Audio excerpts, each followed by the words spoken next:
you wrote it yourself, right? There's things called structure, dramaturgy. There's rules that you have to follow. He didn't understand that as the investor. It's kind of like working with a first-time filmmaker. It's like they write something independently, and then you can't tell them anything, right? Because if someone like me is interested, then that's all they need to know. Is I'm interested. Most people think they're successful just because they're talking to me.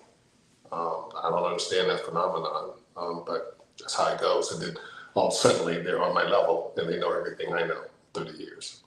So when it was called Cousins, I got a lot of investors, anywhere from $5,000 to $25,000 for what we call development, because I'm working as an independent. And I spent quite a bit of my own funds, so I figured, my business partner, Mr. Lieber, says you need to get out of your pocket for a while, get some other investors, which I did.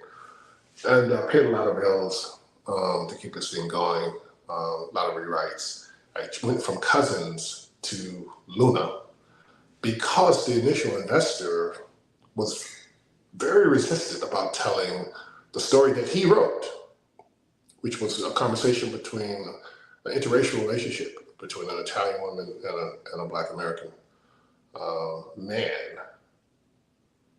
that was a mixed martial arts fighter. So I had people from 100 people that I know like me. Well, don't be in the movie. I mean, just blowing up my Instagram. You don't give a fuck about Isaiah Washington. You wouldn't piss on me if I was burning in the street, but you want to be in this movie because you can fight, or you now suddenly have problems with pedophilia, which wasn't the strong story. It had a love story, it had a mob story, Italian mob story. And he kept trying to push the story about pedophilia back. The closer I got my team together to get ready to go shoot, the more the money was getting there. He was just like, we would get into the biggest arguments. Like, he was just so adamant, just take that away, don't touch it. So my team, originally, we said, you know what, something's not right here. I gave the guy everything. I gave him his brand, I gave him his logo, I gave him the inside of how to get it done, minimum guarantee, told him how to talk to equity people, told him this, told him that, gave him the whole thing, gave him his attorney who fired me.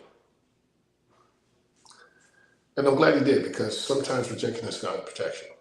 No, all the way, all the time, rejection is God's protection. So I stepped away from that right before Thanksgiving. Felt bad. Tried to take care of some people, give them 50% off the 50% that they already paid, so they can have a cut holiday. That's me. Now, I've been talking to some very high-level people here in Texas. Conservatives. Christians. Big Dallas, where TBN is. Crickets.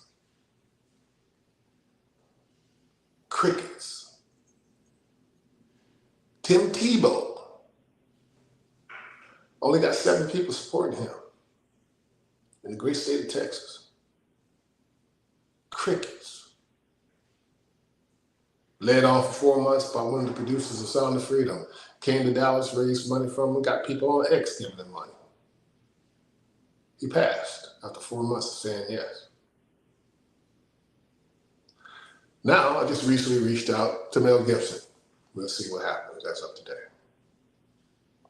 I am of the belief that movies like Taken did well because Liam Neeson went overseas to get the bad guys. I'm of the thinking that Sound of Freedom did well because Joe Caviezel went overseas to another country to get the bad guys, right? Every single person.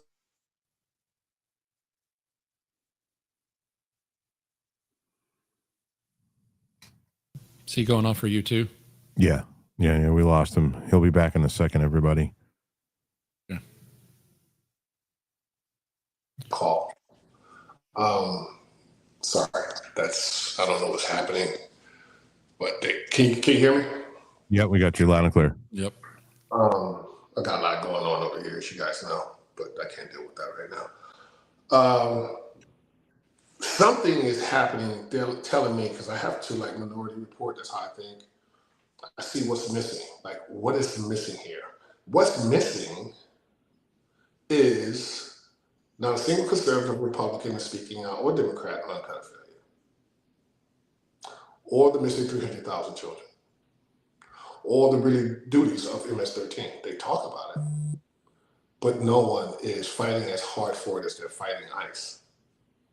No one on the Republican or Democratic or independent side, except RFK Jr., who called out the former DHS secretary, who was a part of it. No indictments, no Pam Bondi, no Don Bongino, no Kash Patel. Israel, Israel, Israel, Israel, Israel. No Jeffrey Epstein's videos. They know who was sleeping with these children. They know who they are. Alan Dershowitz is terrified. Bill Gates is trying to give up $200 billion. Who is he paying off to only keep 2%? Where's that money going, Bill Gates? We got these people on the run, but we're not saying that the biggest benefactors, I believe, are not as 90% of our political system, our judicial system, our federal judicial system, our churches, our schools. When I got onto this conversation last June, you couldn't really see anything on X about pedophiles, pedophilia. Now it seems like every hour, some teacher, some man, all ethnic groups is just having their way with children. They have pedophile communities, like in Cedar Rapids, Utah, where they're protected. These people are being protected all over the country. They're trying to normalize minor attracted persons. And this is biblical because the original Orthodox Jewish people put the Torah together to fight this, to say that it's wrong to sleep with 3-year-olds. It's wrong to think what you're thinking in the Talmud. It's wrong to have multiple genders. Like the Talmud has nothing to do with the Torah or the Old Testament. Like this is wrong. Bibi's Israel is not the Israel of the Bible. And so here we are in the book of Revelations, for real this time. Not rumors of wars, but wars. And it's come to my realization that, okay, Isaiah, Washington, you have work to do. You're the only one. You're the chosen one to tell this story because you're not afraid. And I'm not going to end up like Anna Heche. And I'm not going to end up like anybody. They know who I am. If they wanted me gone, I'd have been gone 18 years ago. But they're going to have to try very, very hard. Be very, very clever. They'll probably get to my family members before they get to me. This story is going to be told, and it's going to be huge because it provides justice. A justice that seems like no matter who we are as American people, we can't just seem to get. It just seems to elude us. Somehow we're just frightened away for just simply doing the right thing, simply asking the right questions. We're not even talking about our taxpayer dollars, but just who is it and what is it that has us so afraid to defend ourselves? And so afraid to defend what you say is our most treacherous, our most precious resource, our children. We're dealing with literally the new old slavery. And both sides, I believe, are benefiting from this slavery of human trafficking. How is it that I can get a $234 billion number in my research? How do you know that? How do these NGOs know, can calculate that someone is making $234 billion out of human trafficking, but no one's getting indicted and no one's getting arrested? Ladies and gentlemen, the bigger problem in America, the bigger problem that we're not paying attention to, the one that is a threat to national security, is what not only the world in the Middle East, the world business of human trafficking, adrenochrome, the murder, kidnapping, torture of children is big business. And it started right here in America. That's the ugly truth. And the problem with my movie is I'm killing pedophiles on American soil. Why? I had a moral and ethical problem with it, about 6 months ago until, because this thing called habeas corpus, right? I'm just doing what Hollywood does. I'm just being hyperbolic and I'm putting out evil. I'm murdering, right? For no good reason, no justice. But now, seeing that cartels, including cartels that deal with human trafficking, child trafficking, women trafficking, boy trafficking, they are now considered terrorist organizations. So now my character, Luna, is a combatant. She's fighting off terrorists on American soil. So I hope Mel Gibson responds. I wanted to save him for last, but I was sitting up here in Dallas, I was talking to the big money, and it just seems like they're just kind of kicking the can. Damn. Taking pictures of me and giving them to their wives and jacking off and shit on Dr. Bird. Christians. Playing games. I don't even understand why TBN hasn't even reached out to me. When I brought up that I was doing Luna, when I was here supporting the movie God's Not Dead, they said they were inviting me back. Now, who doesn't know that I live in Dallas today? Who doesn't know that? People I met at the Mission Impossible thing said, oh, we're going to reach out to you. We want to talk to you. All the local press, the Dallas this and Dallas that. And the more I'm talking about pedophilia, it all goes away. And you know what? I'm fucking thrilled about it. I love it.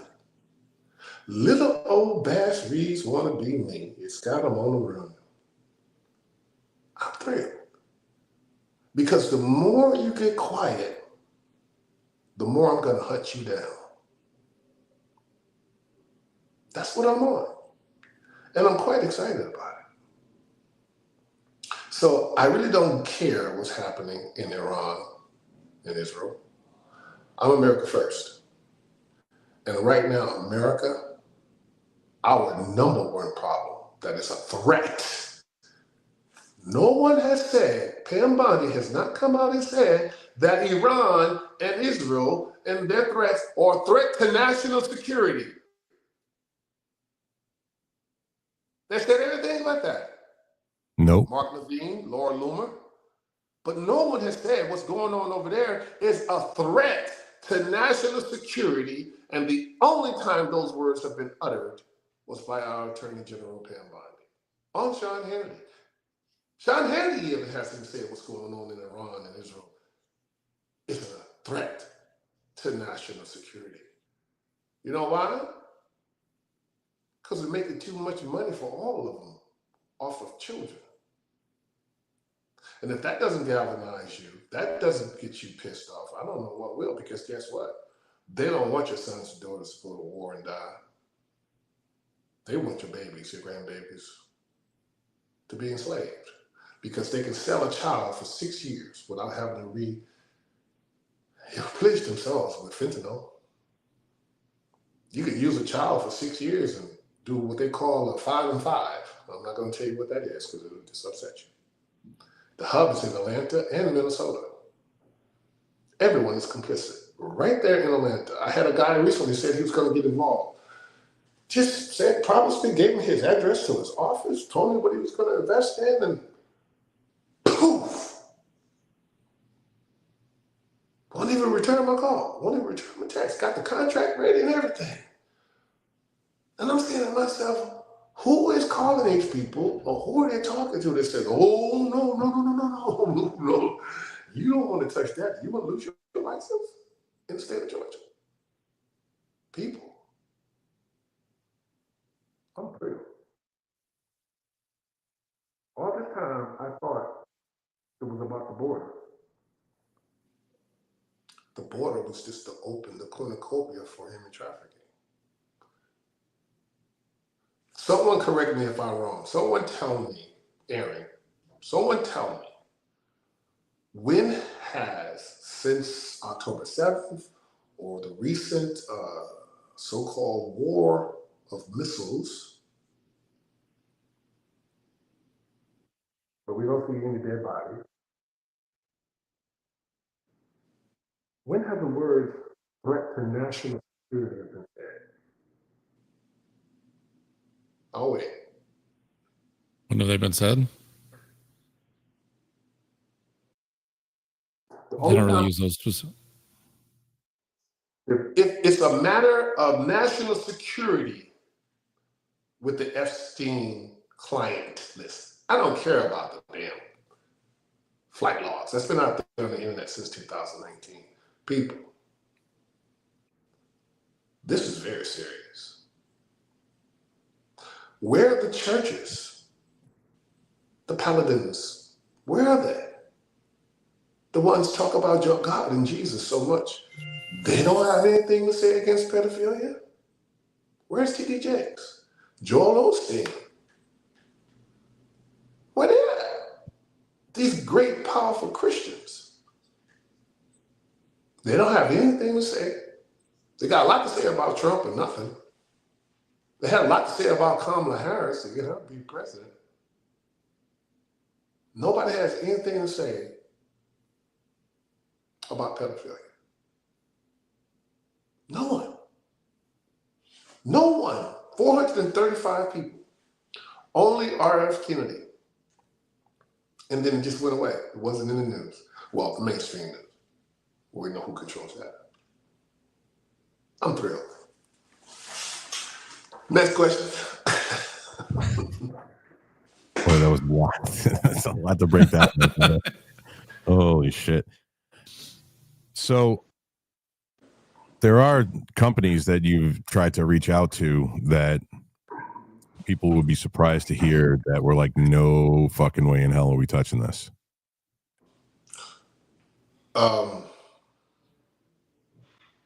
Shit, 50 Cent don't want to touch it. Sam Jackson ain't touching it. Denzel Washington ain't touching it. Will Smith ain't gonna ever touch it. That's not He's touching it. that one's not surprising. He's Yeah, touching he'll it, do but he that. ain't gonna touch this movie. that one's I'm not convinced surprising. that anybody worth over $90 million is either made that money with a pedophile or is a pedophile of goddamn selves. Anyone that's worth, not gross, net worth, liquid. Kanye, Diddy, and Diddy's gonna walk. You want to see a perversion of the law?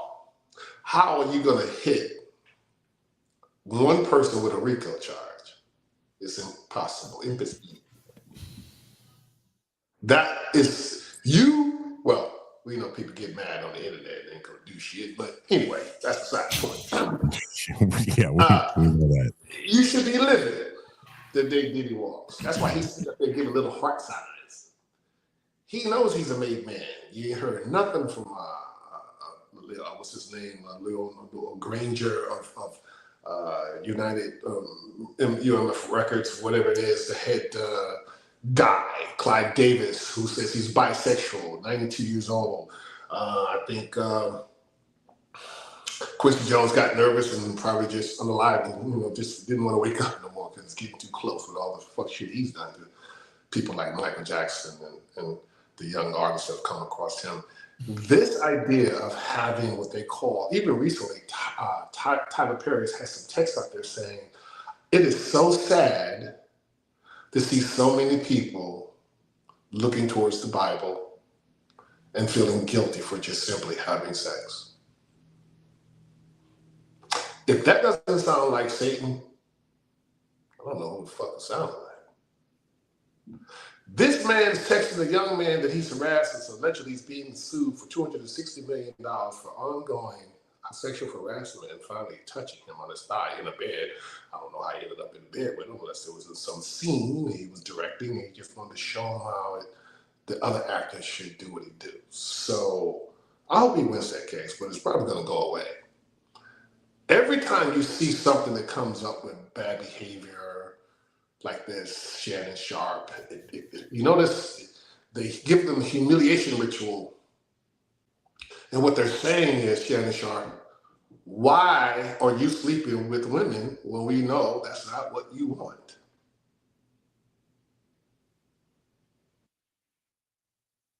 Have you noticed Men who we assume are huge celebrities worth millions of dollars seem to get in trouble with women, and we find out about that more than who they're really sleeping with. And I think some kind of way, maybe Tyler Perry has gotten too big for his Negro britches. And so maybe he doesn't want to pay Lionsgate any more money, which he made them millions of dollars with the Medea franchise. So they break their tools eventually. They don't protect them. They, wink, wink. Yeah, no, we caught that. We caught that. Yeah, perfect example. Kevin Clash. You know who he is, right? No, I do not. Oh, the creator and the voice of Elmo. Interesting. Yep. What's the story on that? Did I miss it? Oh yeah. This happened. Shit, I think it was almost 20 years ago. It came out that he was having relations with a 15-year-old boy, married to a woman with kids, and yeah. Well, you remember the guy, the Hollywood writer that literally got caught with a young boy who claimed he was 15, 16 years old? He was a writer. It was all over the internet. Yeah. And I don't you remember that his guy? name. I forget his name. And he was arrogant and just took his time to put his clothes back on camera and walked out the room. It went around for what we call a 7-day cycle. No lawsuit, no nothing, just goes away. People, this idea of pedophilia is entrenched in our banking system. The reason why Pam Bondi said it's a matter of national security is because everything would collapse. Elon talks about pedophilia and raping of children in England.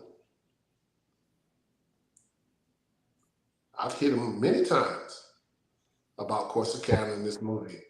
Crickets. He has nothing to say about pedophilia in America. Somebody show me the receipts. He was going after all of the bad behavior in England, but not on American soil. People, you'll be shocked that you know that people that are complicit. That is why it's a matter of national security. Pedophilia and the fighting of it and the truth of it would be the one thing that would bring this nation to civil war. That's the only thing. Not race, not the economy, not the rumors of wars overseas, not our children probably going to Israel. There is the only thing that would bring this nation together as a nation is to see justice immediately for any and everyone that is involved in harming children. And that is why I know Luna is not only going to get made through the grace of God, but it's going to galvanize this nation once and for all. That I don't think anyone can argue that it's wrong to rape a 3-month-old. There are some people, though. That's the scary part. Some people will try to justify. Okay, let me say it again. The one thing that would galvanize this nation in a civil war, that would draw a line in the sand, that it's not any the devil's advocacy of, well, some people, no, those people will die. You understand? That is the only line, the only bipartisan thing in this nation that I firmly believe that all Americans will agree upon. Keep your hands off our babies. It is a direct affront not only to bloodlines that we argue about with race. Look what we argue about: birth rate, low birth rate, all this racial, all that is cover for what Marxists really want. Your children. Huh? I'm thrilled. I'm actually thrilled. If you pull it all away, all the things that you've been debating about, it all goes back to what? The border. No Planned Parenthood at the border. No CDC at the border testing for scabies, smallpox, venereal diseases.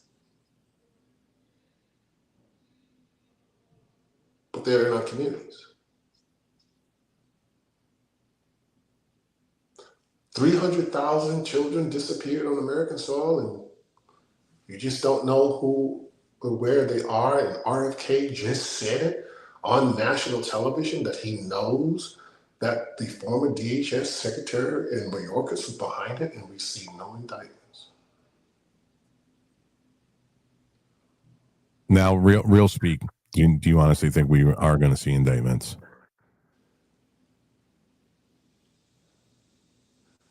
The Civil War happened over states' rights. The Confederates decided, you don't get to tell us how to run our states, right? We know, chattel slavery existed, but it was states' rights and what they were fighting for, technically. What happens when the federal continues to allow your children to be harmed? Take your children from you. I don't care what ethnic group you're part of. You don't think you're going to do something about that? You don't think you're going to get off of Twitter and X and actually execute something? I think you will. You just ain't been harmed enough. You haven't seen a movie to get you to understand how you're already in that movie. It is happening to you. It's happening to your neighbors. Your neighbor, your pastor, your principal, your football coach is a fucking pedophile. And you love him. That will be the day you'll see this country. I didn't say it.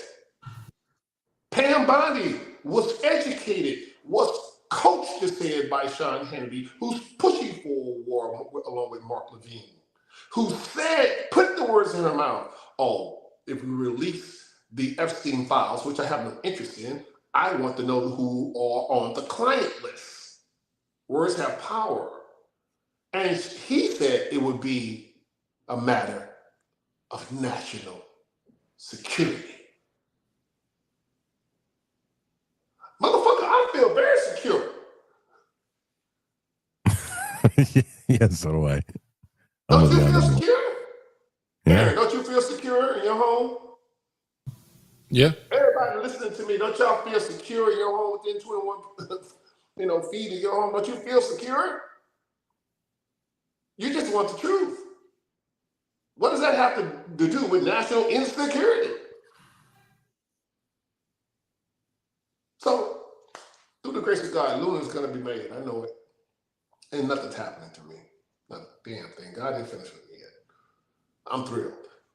Yeah, I've had some trials and tribulations recently, and I haven't gone through them yet, but I'm still thrilled. I'm still excited. I just got a new script from an old friend I'm going to read. He wants to do this movie, which is powerful. I'm still trucking along. I'm not asking anyone for anything anymore. I know I'm going to win. And when I win with this, then I will bring everyone in that I want to be on the team, right? And then put money in their pockets, right? I like job creation. I love job creation. Yeah, I know you do it, Aaron. It feels good when you can pay people that really work hard, that you taught. And you know how that feels. You happy to write that check. You happy to meet payroll, Yep. Because it's your leadership, right? It's why they're there. And they're getting the educations of their lives because you're a fair-minded person. That how you run your business is unfortunately how governments should be run. But they're on life support, guys. So just let them die. We don't have to get angry anymore. No more debates on that app. It's a waste of time. You know the truth. It doesn't matter when you're talking to a Russian bot or someone out in Pakistan. If they're saying some slick shit, just block them. And I hated blocking people. I really did. But now I see the slick shit. I just hit the block button. Fuck it. I am not going to waste my time going back and forth with a fucking idiot that's knowing he's being a fucking idiot. Ain't nobody that dumb in 2025. Ain't nobody that hateful. And I'm sick of the word psyop, and I'm sick of the word op. I'm so sick of that bullshit. Half of you motherfuckers don't know what a psyop is if it hits you in the fucking dick. Talking to you, man. Stop it. Stop it. Just a word you're using. Shit, you want to see a fucking psyop? Look at my fucking page. That's a fucking successful psyop.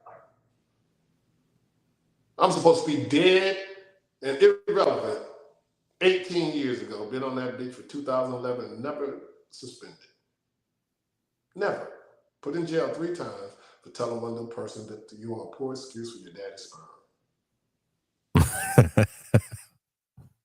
That's it. Never been suspended by Jack Dorsey. Because I've never lied. I don't have to put up the receipts. I got into this battle to show the world that the media is lying to you. And they've been lying for a very long time. And there's a man in Germany that studied it, that came into power to show you exactly who was lying to you and why. Back in 1918, Germany. What is now known as the Weimar Republic. America, we are now in the Weimar Republic, whether you like it or not. And it don't make you anti anything by just speaking the truth.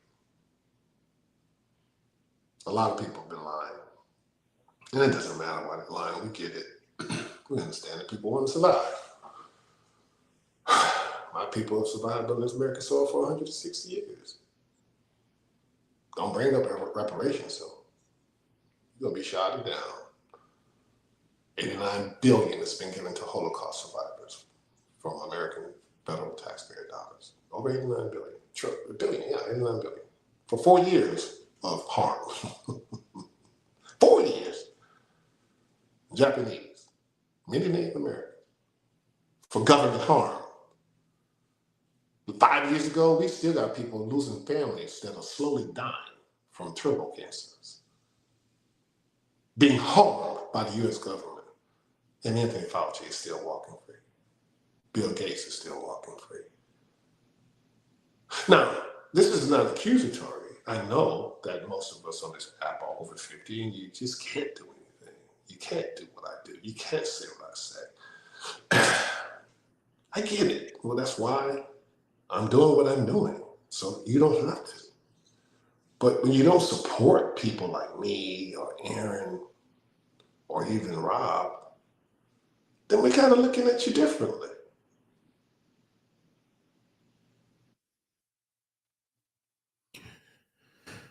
So I got a question for you. I got somebody asked in a DM that I just read. Have you approached Angel Studios with this film? Have you what? Have you approached Angel Studios with this film? They have no interest. I got intelligence that they're compromised. Jim Caviezel is compromised and possibly the CIA. You got a lot of people from Sound of Freedom that were actually doing this movie as misdirection to lead you to believe that, yeah, they really care about pedophilia, but actually are participating or in proximity of it, raising millions of dollars to solve what? Where the fucking indictments? Don't say that, Isaiah. I was told I was wrong when I countered the Sound of Freedom, when I showed where the money was going. I was told I was the crazy one. that I was just jealous that they were doing something. And I took flack every time I opened my mouth. No indictments, nothing changed. And the guys at the top are making hundreds of thousands of dollars. It's all public knowledge. You can look it up. Yeah. And I told everybody after about 3 to 4 weeks, when all the, everybody's so angry that everybody would just forget about it. What and they happened did. What happened to the American people when the Italian community saw Rocky? How did Italian people feel? You remember? I know how I felt. Hell, I thought I was Rocky Balboa. Yep. How did you feel, Rob, when Rocky came out? When Rocky came out, every one of those little mini all those little mini giddies. Yeah, all those little mini giddies. Wars with the Italian community that was the opposite of fucking Godfather. Oh, but they used to bitch about the fact that it was made in Philly and not in New York. That was a big. That was a big bitch. Well, I mean, obviously New York's got a beef with Philly and they got a beef with Jersey, and but that's an honest argument. But it wasn't the trope and the stereotype of all Italians are gangsters and mobsters. Yeah. It's my point. Successful franchise. I know when I saw Star Wars, the first one, I thought I was Luke Skywalker. I didn't know he was an idiot like he is today. None of us did, dude. I didn't know he would be in foreign countries losing, dropping his pants. His pants will fall off and shit because he's just a fucking simp. I had no idea in 1976. My point is, movies captures the hearts and minds of millions of people and it impacts culture. That's what Luna is going to do. I understand how to move masses in one of the most powerful mediums in the world. Everybody loves movies and television, even the bad ones. The only way to get the American people galvanized to understand exactly what needs to be done and how it can be done is to watch my movie Luna. Because I know how it's going to be done. You don't need habeas corpus when you're fighting terrorists. Habeas corpus is off the table.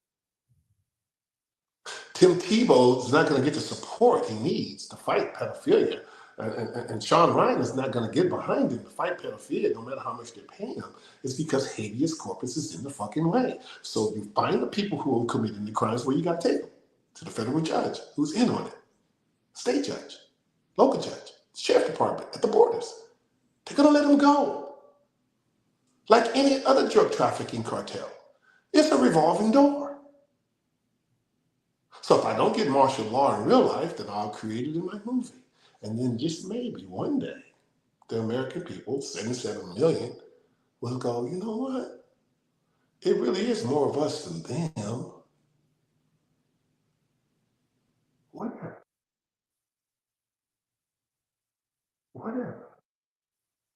John Wayne had a lot of people believing the Indians were the bad guys.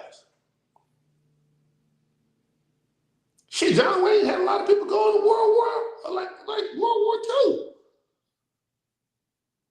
Want to be Green Berets. I know the power of movies and characters, people. The Lone Ranger. God damn it. Hell, Happy Days. Who didn't want to be Fonzie? I did. I put on a leather jacket, god damn it. Hey. Yeah, didn't they say like recruitment after Top Gun came out was 10 times what it was before the movie? 30 years later, bro. Yeah. Love me some Tom Cruise. I am taking a page out of Mark Wahlberg's Tom Cruise. The more I get knows, the more I see these people are telling me, I would love to help you, Isaiah, but I don't want to lose my wealth. I don't want to lose my wealth, and I don't want to lose my life. But good luck to you. All right, guys, we got to take a break for 2 minutes, and we will be right back. It's Friday, man, so I'm drinking my Modelo. Fuck you. Oh my God. It's been a rough week, and I'm still standing.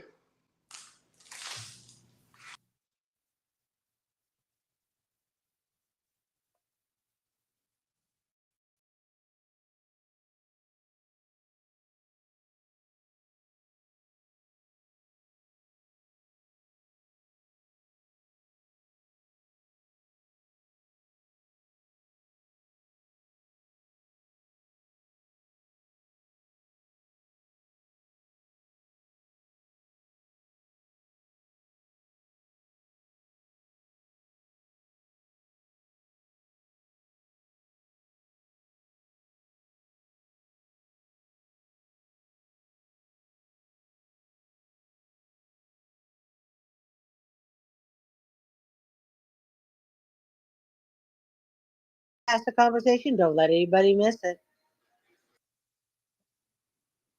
All right, everybody, welcome back to Critical Mass with PatriotRob. Our guest today is Isaiah Washington. I'm going to bring him back up in a second. I hope you guys are really paying attention to what he's saying here and the pushback that he's getting on his on filming this movie, Luna. It's pretty scary. It's pretty sick that, you know, people that we thought would have been all about this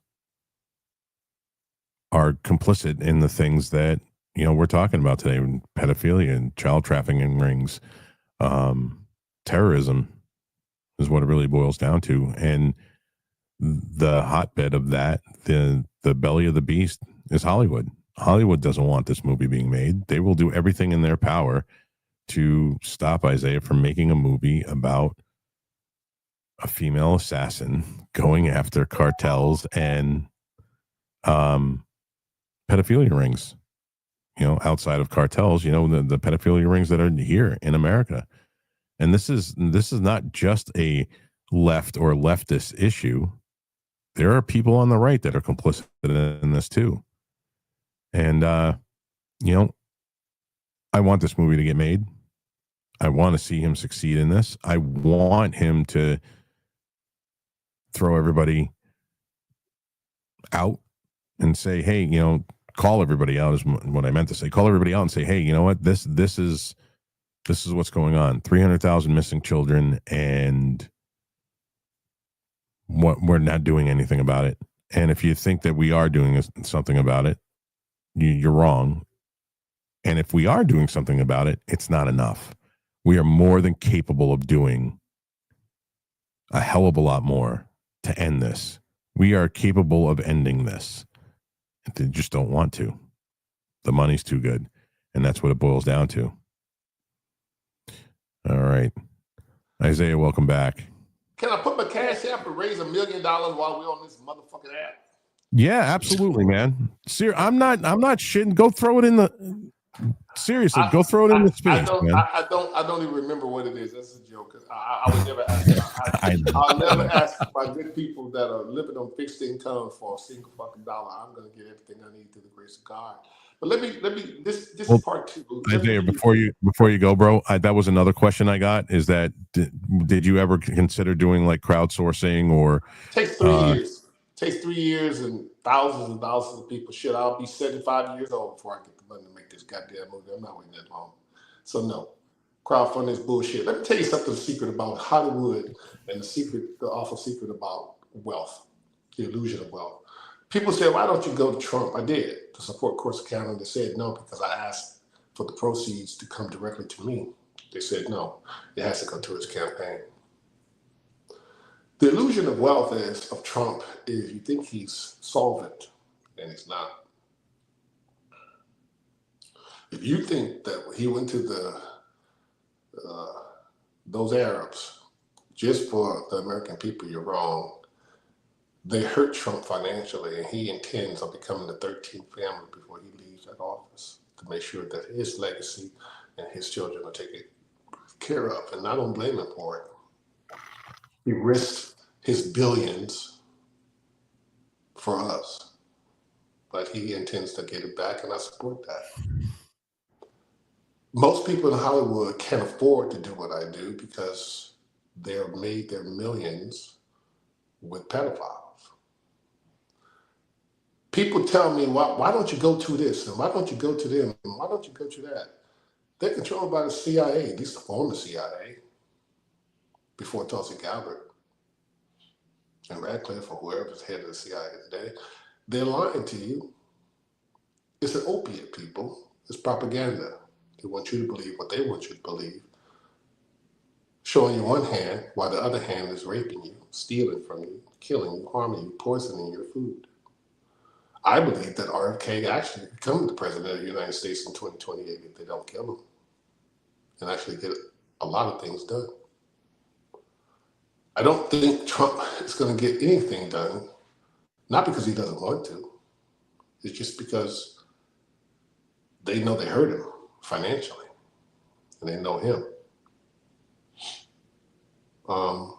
Can a war happen on American soil that will make him a wartime president and get served a fourth term, technically? Not that we know the 2020 election was stolen in 2028, possibly. I'll be thrilled by that. But Hollywood doesn't like you. They don't make movies for you. They make movies for their bottom line.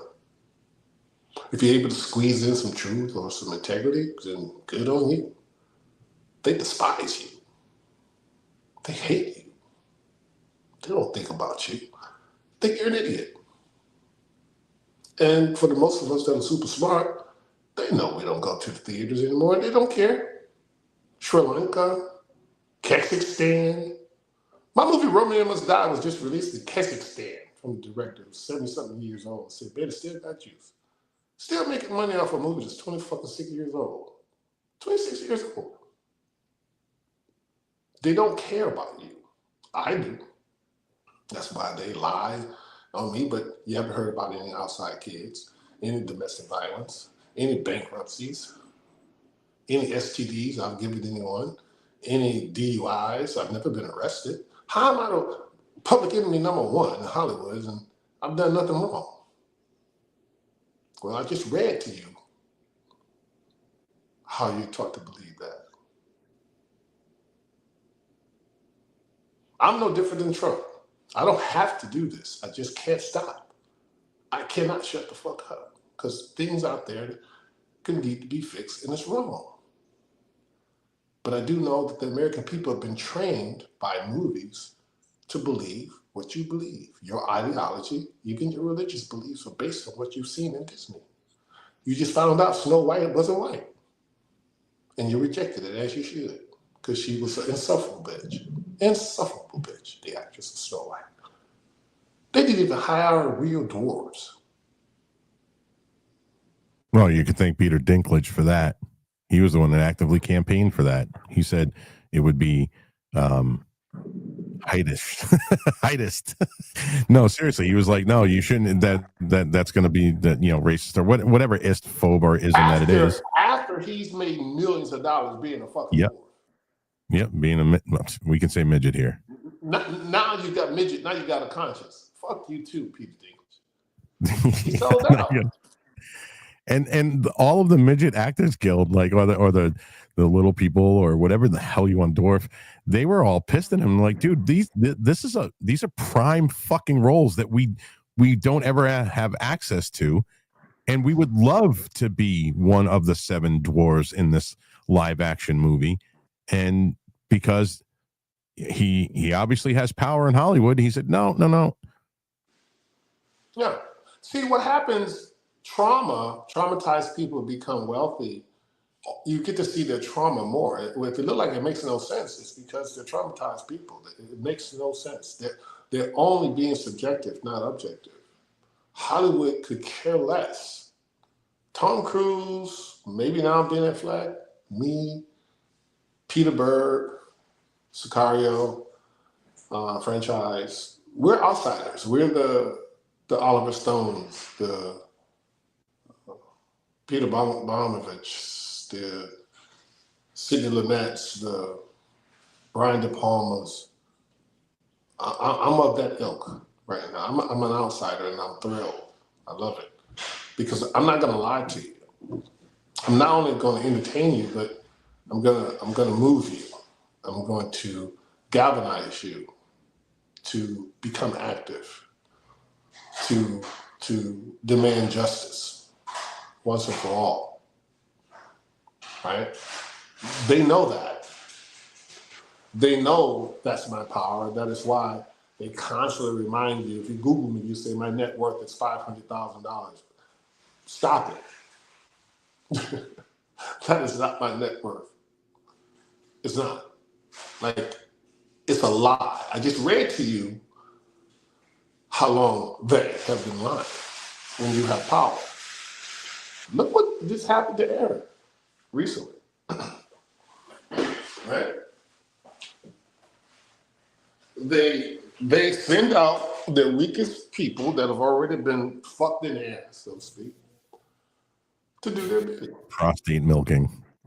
I didn't want to go there, but I knew you were going to do it. I opened up that door. He can't help himself. He can't help himself. Listen, you brought it up, and of course I'm going to be the one to say it. I opened up that door, didn't I, Rob? Yes, you did. You opened up that door. Let's look at just recently the 60 people, and it should have been 61. I wanted to be there desperately, but you guys know what I'm going through.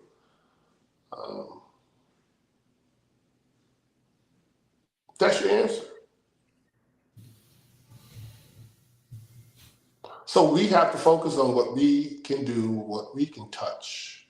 And I believe that if everyone just seriously focused on their loved ones, family first, then you will get to America first if you are truly about family first. I don't care about Iran and Israel. I don't care. I pray for them. But Bibi's Israel is not the Israel of the Bible. Miss me with that bullshit. If you get up my timeline talking about the Bible and the Old Testament and whatever, look, I understand the obedience. Bibi's corrupt government is not the Israel of the Old Testament. Stop it. Stop being religiously arrogant. How many times every 4 years we've been in the book of Revelations? How many times? Don't tell me this shit. When the world is ready to end, it will fucking end. You won't have any say in it. The dinosaurs was on this bad boy for 75 million years, allegedly. And when the asteroid hit, you just got fossil fuels. I believe the oil is the blood of all the dinosaurs that was on this bitch. And that's about to be run out in the next 50 years. And water and rainwater will be your Mad Max fight. I won't be here to see it. My sons and their children will. That'll be the fight. Because Hollywood knows what's coming, and they created Mad Max to predictive program you to tell you that, hey, it's just like the movie. What a fucking idiot. You're the movie. You're the victim. And they keep telling you what they're going to do to you in the movies. Whereas I'm making a movie to tell you what to do to them.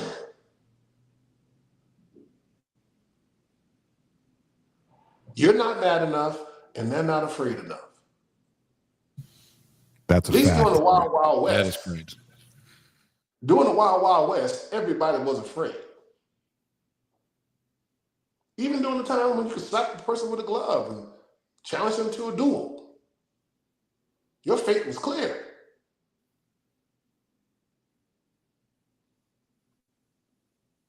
This is when we had to get all these laws, right? But there's mutual combat laws still here in the state of Texas. I invited one guy down here. Hey, I challenged him to a duel. Hey, come down to Dallas. Tell me where you want to meet. They always scare. They always get scared when you tell them that. I don't know why. I get blocked every time I tell them to go ahead and let me know when they're coming. I don't know what happens. I'll challenge you to a duel. Terrence Howard says, you want to challenge me? You want to challenge my manhood? You want to call me a liar? Then why do I need to pull up to where you are in St. Louis? You're anonymous. You know who I am. You'll see me coming. Come to Texas. Tell me where you want to be. Tell me the time. I'll bring my DR 920, or you bring your, we have to have the same, whatever you want. You want Glock 19, Glock 17, 38, 45. I don't give a fuck. I'm proficient in all of them. Let's go. SIG 320. Fuck you, Rob.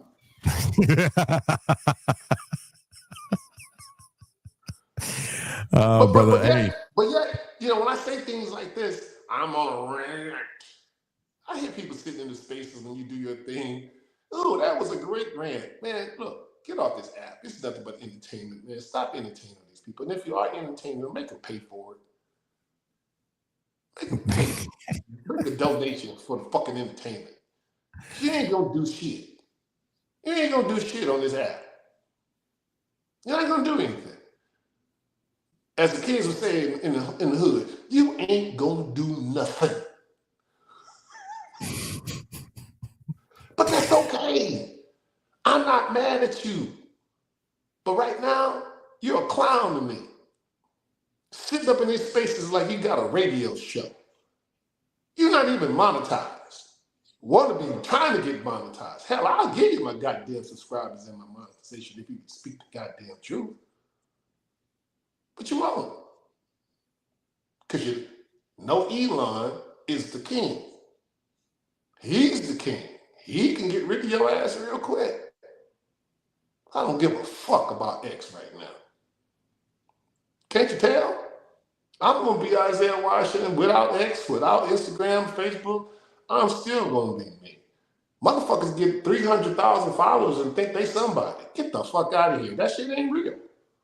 Nobody know who the fuck you are. You want me to be disrespectful?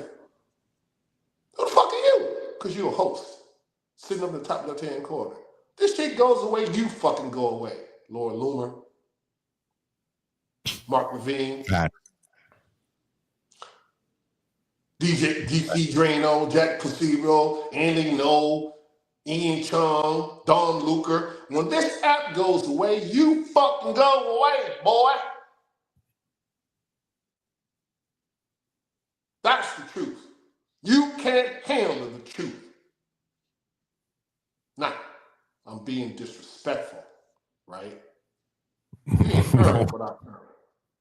You haven't walked where I've walked. You haven't seen the hell that I'm still seeing.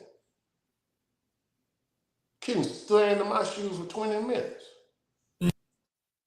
Because you got 1 million followers now. You the media now? Really? Nope. What happens when you lose? How many times you see these so-called motherfuckers that get these big-ass rooms, 10, 6,000 a piece, begging for you to tweet them? Do you see the notifications test? Can you see my tweet? Yeah. How many times have you seen them begging? Getting close to my 14 days of monetization. I need that $9,000 check. I got to get these engagement numbers up. The engagements is key. Well, fuck you and your engagements. Yeah, you got it from me, straight from motherfucking Dallas. I hope you choke on your motherfucking engagements. Sitting up in there and don't want to support people like Aaron, who put his shit on the fucking line. You fucking coward. You do nothing. You fat and flaggy son of a bitches. You silk bastards. You fake ass wannabes. Go suck a bag. You like that rant? Is that good enough for you? Yeah, I'm crazy. No, it's pretty good, dude. Yeah. I give that a fucking solid fucking A. B plus. Solid A. You notice this conversation was gonna be wild. You gotta, yeah, man. I mean, yeah. Yeah, but you gotta get to my level before you get that A plus, homie. You gotta get to what? My level before you get to that A plus, homie. Man, I'm just working. He's holding back right now, and you know it. He could go even worse. I just gotta put, whatever the fuck you want. You know that, bro. I gotta put what you showed me in the movie, bro. Ain't nobody gonna believe that shit up. Ain't nobody gonna believe that shit. That shit like a movie set, bro. You think I'm bullshitting? No, dude, I told you. You gonna be like, oh shit, you really doing this shit? This is the first weekend it hasn't been raining, and my range safety officer and I actually built the part of the set that I told you we were going to film. This is the first weekend in New Hampshire in 13 fucking weeks that we haven't had rain, and we're filming this shit and sending it to you on fucking Monday, dude. We already have plans on it. Wait till you see this shit. We've been doing some practicing. This is seriously.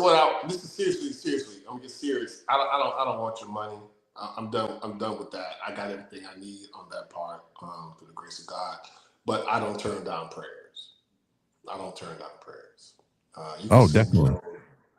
I'm gonna need all the prayer that I can get, because things are turning up. I'm turning up. Like I said, I'm fucking thrilled. I'm a samurai. I'm a Ronin without a master. I'm not gonna stop. You Oh gonna no, have bro. to. What I was talking about is we developed this thing where when you shoot the hinges, the way they actually blow off the door is just fucking badass. That's what I'm talking about. I'm talking about filming that and sending it to you this weekend, dude. Wait, Oh no, wait till I know what you're you're gonna talking about. love I'm just talking to it. Yeah, the you're gonna audience. love that. No, I'm talking to the audience. Seriously, I don't. People, look. I appreciate you thinking I could go to Angel Studios. And here's the other thing, and I know this is gonna sound really fucked up. I'm forever an uppity Negro. Midnight Guttercoon. Anybody with money is not gonna feel comfortable with me coming. They're gonna just abuse me and play with me and say, "Look, I told your boy, Dr. Burke." No, because they're still holding it against me that their wives kicked them out of their bedrooms to watch me for 42 minutes. I had one billionaire years ago with another project, right? He led me on for 6 months, promised me his private jet. He just played with me like, cat with his food. One day, I'm sorry, this is going to be vulgar, but this is the truth. One day I called him, and this was something I was doing in Canada with Erica Badu. It was like some fundraiser for some cause in Vancouver. And Erica Badu was so upset with me. I wasted her time. I told her what she was going to be paid, and he never came up with the money. And would call me when I'm traveling and says, "Man, why are you in the airport? You could use my private plane." It was weird. So one day he disappeared, and I said, "Hey man, are we gonna close this deal?" And I just heard this.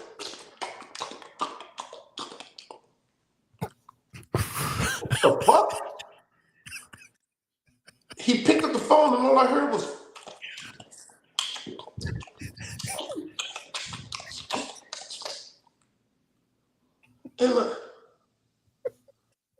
And I talked to him. He's a big man, and I'm like, "Man, what is that?"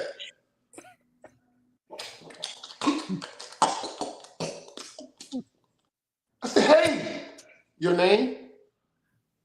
So I hung up. Then I called back again, and I heard what sounded like, waves. This dude is on his yacht somewhere in the Mediterranean. And then he picked up and says, "You heard that? That's one of your Burke fans."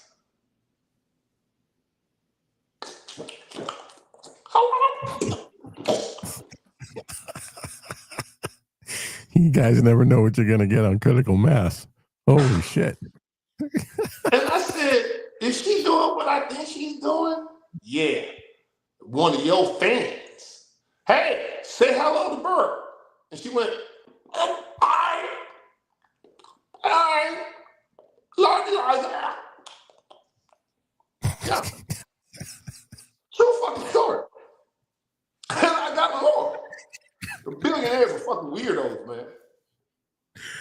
Oh man, dude. Like none of this, it's funny as fuck, but it doesn't surprise me in the least. I mean, He's like dying here. He's like losing it. I'm just like, dude, I can't even yeah. They're horrible, man. God. All money does, if you were a piece of shit before you made money, you're gonna be a piece. You can play like you're a nice person, but once you get that money, you just become the true piece of shit that you was before you had money and power. That's all we're seeing, bro. So, do you remember? And there's this one part of Man, this comedy skit. What is the space saying when I just told that story? I put that shit. Oh, dude, they're all dying. All I'm getting is fucking laughing emojis. Laughing emojis, yeah, everywhere. Yeah, speaking of which, we got some hands over there that want to ask you some questions, but I want to say this because it's actually an analogy for what you just said. Do you remember Bill Cosby himself, his comedy skit? Such a goddamn disappointment, man. It's such a goddamn disappointment. So during that comedy skit, he was talking to his friend who was drinking alcohol, and he says, I said to my friend, why do you drink? Why do you get, why do you do this? And he goes, well, my friend says to me, because it intensifies my personality. And Bill Cosby goes, yes, but what if you're an asshole? And this is exactly, that was the only time he ever swore in one of his comedy skits. But his friend, Yeah, but right. he asked his friend, he said, why do you drink? What do you do? And his friend said, it intensifies your personality. And Bill Cosby looks at him and says, well, what if you're an asshole? And this is the same thing. Like, if you're an asshole when you're poor, all it's going to do is intensify your personality when you get rich. Oh, You change to become a good person. I got another one. This guy's from my hometown, Houston. Does very well. Makes millions of dollars as the accountant of a very powerful daughter of a former Hollywood executive. I'm not going to say their names. So They got him. I'm just kidding. yeah, they got him. They got him. They got him. Then the second you said that, his screen went blank. I'm not gonna say her name. Go on. It's like, I'm not gonna say his name, and they were like, "Fuck you." Cut the power. Cut the power. Shit. The screen's almost as black as Isaiah is. No, it's black. No, it's not. It's definitely not that dark. It's definitely not that dark. Bro, where'd you go? Uh-oh. Oh, there we go. There he is. Fuck you. Say. Oh, that old racist ass joke. Fuck you, nigga. I ain't no darker as that motherfucker, black as this black spot. You cocksucker motherfucker, you. I heard that fucked up ass Italian ass fucking moody on joke, bitch. And fuck you too, Aaron. Hey, I agreed you weren't that dark. I agreed. What are you talking about? You can't call Italians moulignon. That's what we call you guys. And your fucking Mexican wife. I heard that shit. Anyway. Oh, hold on. So this guy, I will tell you, he is a Black American Negro from Houston. I meet him in a bar, and he only dates Russian women that he flies in. They get them, email, by mail, they fly him in. And I don't say anything to him because just because you may be the only black person in a bar, I'm not going to assume that you want to talk to me or that we're going to be cool. It's kind of like the Clarence Thomas syndrome. It's like you want to be the only Negro in the room. Like, you don't want no competition from me. It's an interesting phenomenon. He came to me, ran down Romeo Must Die, Grey's Anatomy, The 100, blah, blah, blah, blah, blah. Started texting me all these people he knew here in Texas, money people, money that. I didn't ask him for any of this shit. I brought him to a good friend of mine now. I said, well, you can help her because I know I'm going to Texas, and she's a very famous person on a hit TV show on CBS.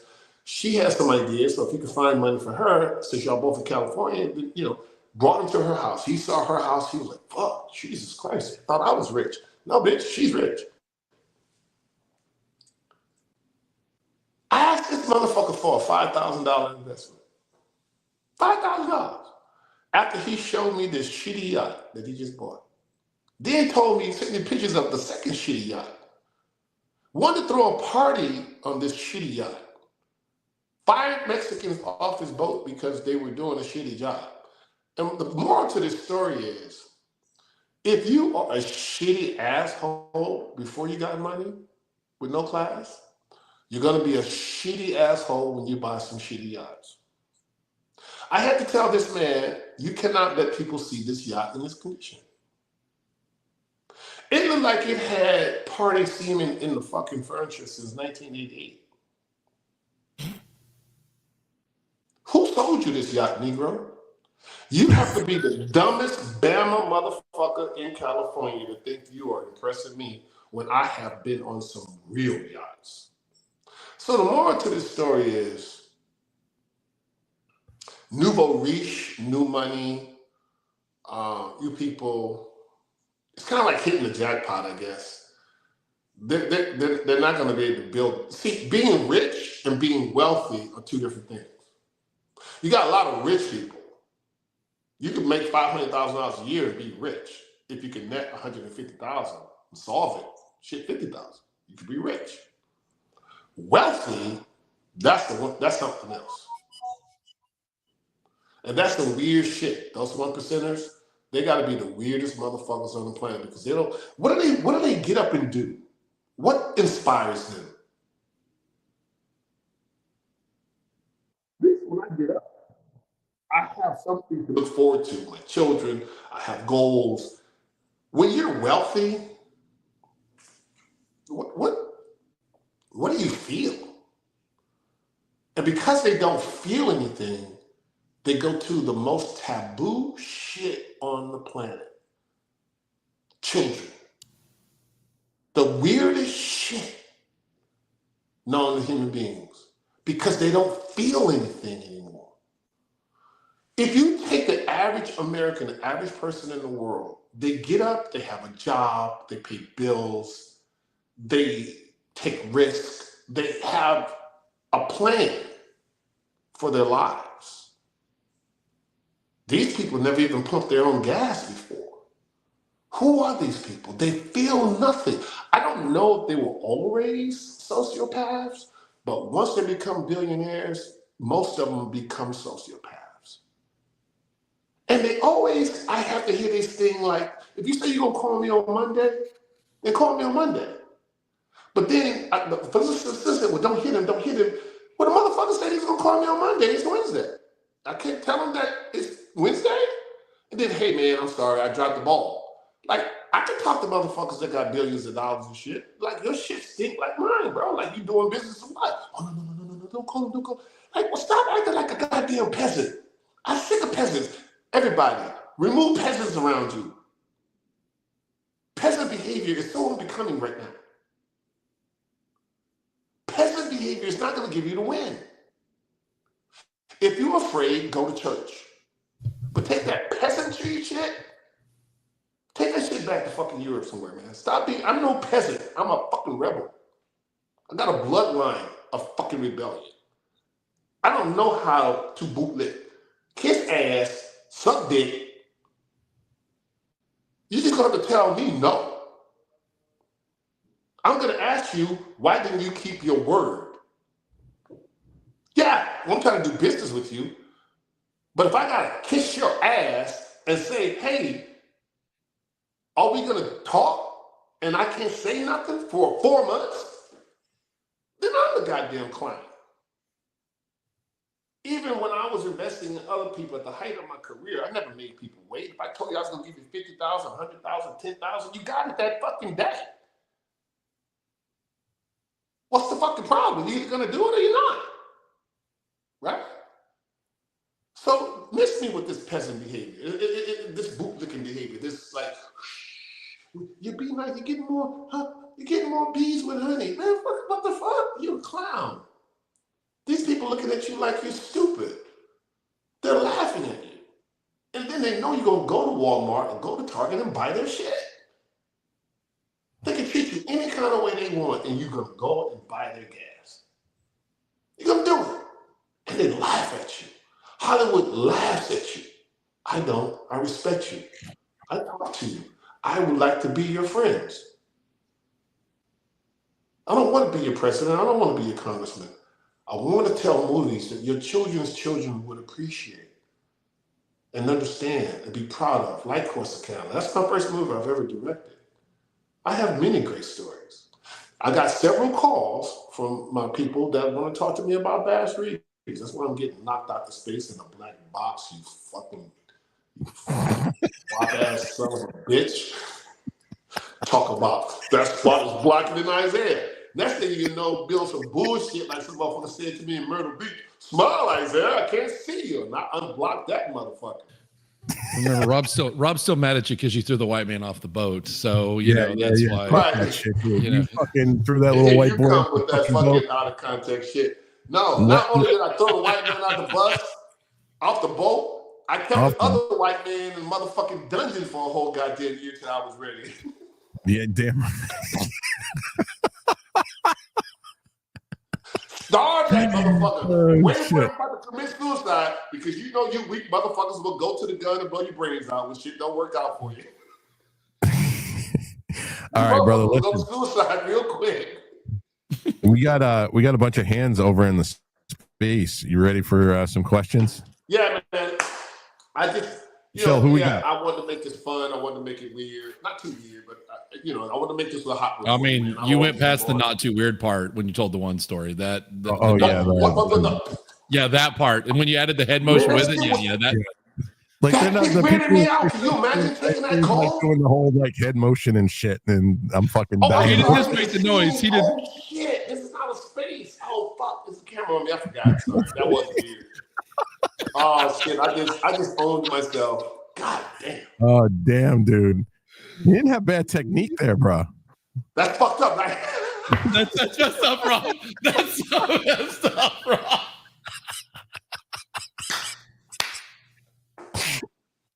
Listen, you guys, you know what the fuck to expect. I can't even with myself sometimes. Come to Texas, boy. Oh, listen. It's a good thing we weren't on TikTok this time. That would have been bad right there. Okay, man, let's get out of here because it looks like my phone is dying. I got some serious business calls coming in. It's a Friday. I love you, man. I'm so glad. Oh, man. All right, so we got some hands. You doing this show with Aaron all the time, Rob? I don't know if it's all the time yet. We haven't talked, but yeah, we're doing this no matter what. We're doing the space, and I'm doing that on camera. Good stuff. Okay. Shell, thank you for co-hosting over there, my dear. You are more than welcome. So Isaiah, we got Shell over there co-hosting in the spaces, and we have some questions. So who's first, Shell? Actually, I'm We first. got Nikki. Oh my God! Get out of here! Enrique just jumps right in. He's like, "Fuck you! This is my." He's like, "Fuck you! This is You my." guys showing your guns here? What? Yeah. Okay. Yeah, that's the only thing you're. I'm showing my legal guns here, dude. Is that Enrique? Yes. Yeah, that's Enrique. That's Enrique. Oh, get his bitch ass out of here. Why he gotta be the first one to do the first question? Jesus fucking Christ! I knew that was going to happen. You know, I've been in the green room. I don't want to interrupt your show. I've been in the green room for a while. Me and Barry have been watching. I had to come in here because your boomer ass only put it on one channel. What do you mean? Luckily, I came in here early. You put it just on the Warboy Studios channel, and I told you could use the YouTube and my Twitter account. That's why you have so many views. It's because of me. You know what I'm saying?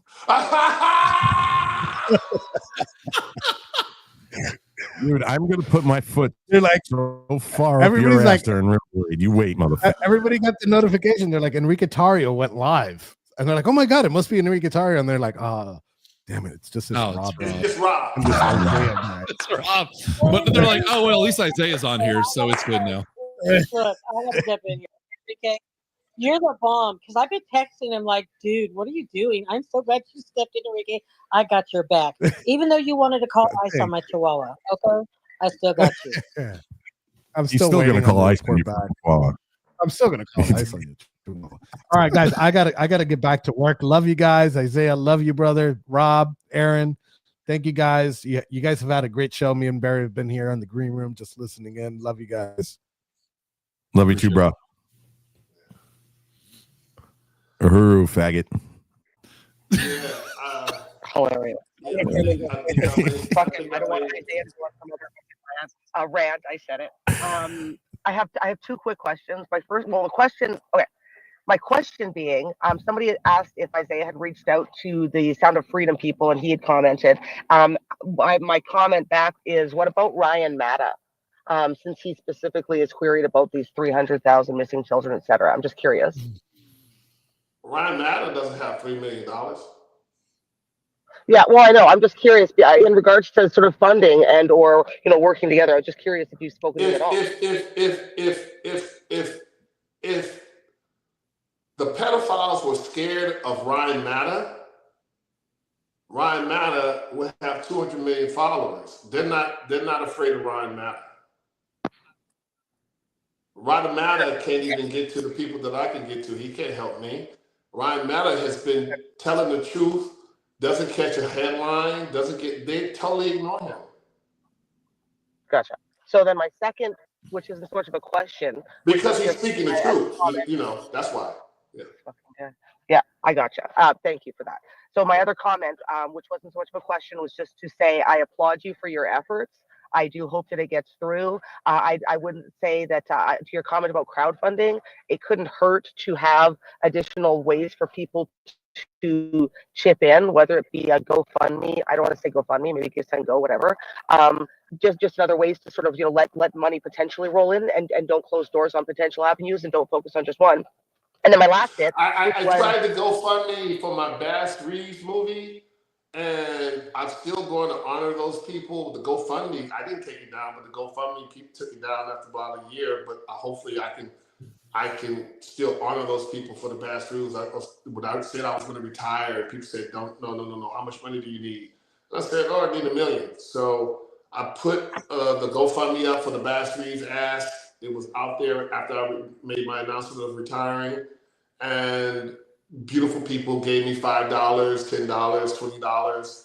I raised like $20,000 in like 6 months, and I put in $60,000 on my own to make it look like I raised at least $80,000, and then it just went away. That's why I said I'm not closing doors on my fan base, on my people.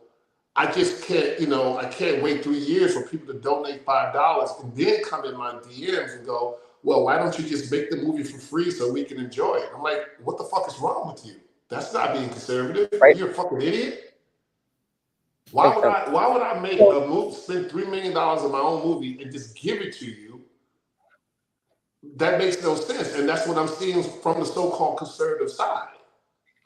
People want me to do this shit for free. To weigh in, you're absolutely on point. It is both sides. There are, I will just sort of express my outrage as to a recent uncovering of a individual who was outed recently within the conservative group who is hosting spaces as having been charged with a sexual assault of a 9-year-old boy. Convicted. And the amount of convicted. The amount of individuals who are siding with saying, well, we'll leave it in God's hands now because you're leaving this with God now, and you've refound Christ. Go fuck yourself. There's no fucking gray when it comes to this. And anybody who thinks there is can feel free to fucking unfollow me.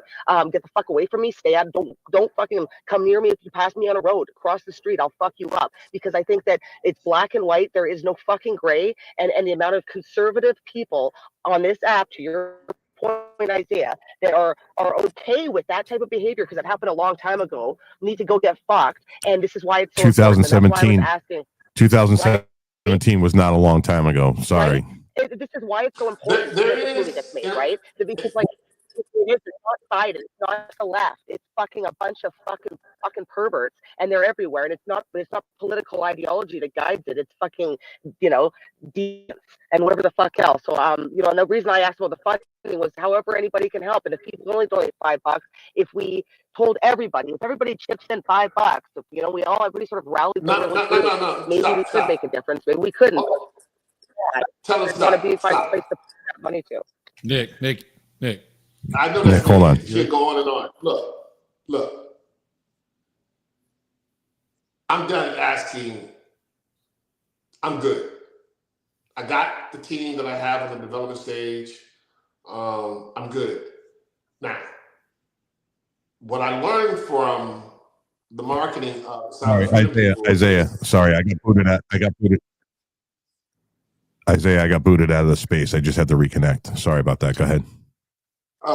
Okay. Oh, they hear me now? Somehow X screwed up. I got booted out of the space. Are you back in? Yep. Are you back in or no? Yes. Go ahead. No, I don't want any money like that. No, I'm good. I was just checking the temperature and just see if people really have enough faith in me to even invest in. I'm good. What I'm hoping, and I think what I learned from Sound of Freedom, the QR code. I thought that buy one ticket and buy 2 tickets, buy one for yourself, and that's the same strategy I'm going to use. That's the good things I got from Angel Studios. I want to hire that marketing person. I have an IT guy that can match that and make it better. I have a link where all the money comes directly to my company and not just to the exhibitors only. I'm doing something like Ryan Coogler. It's like, you don't get to tell me what the movie is going to be. I get first money up first. It's like the good thing about Sinners, whether you like it or not, he's broke the system and he made a success out of something that no one told him how to make that movie. No one got him notes. He said, this is the movie I'm going to make, and this is the money I want to get before everybody else. So I'm taking that model and saying that, hey, put your money where your mouth is once I create the movie.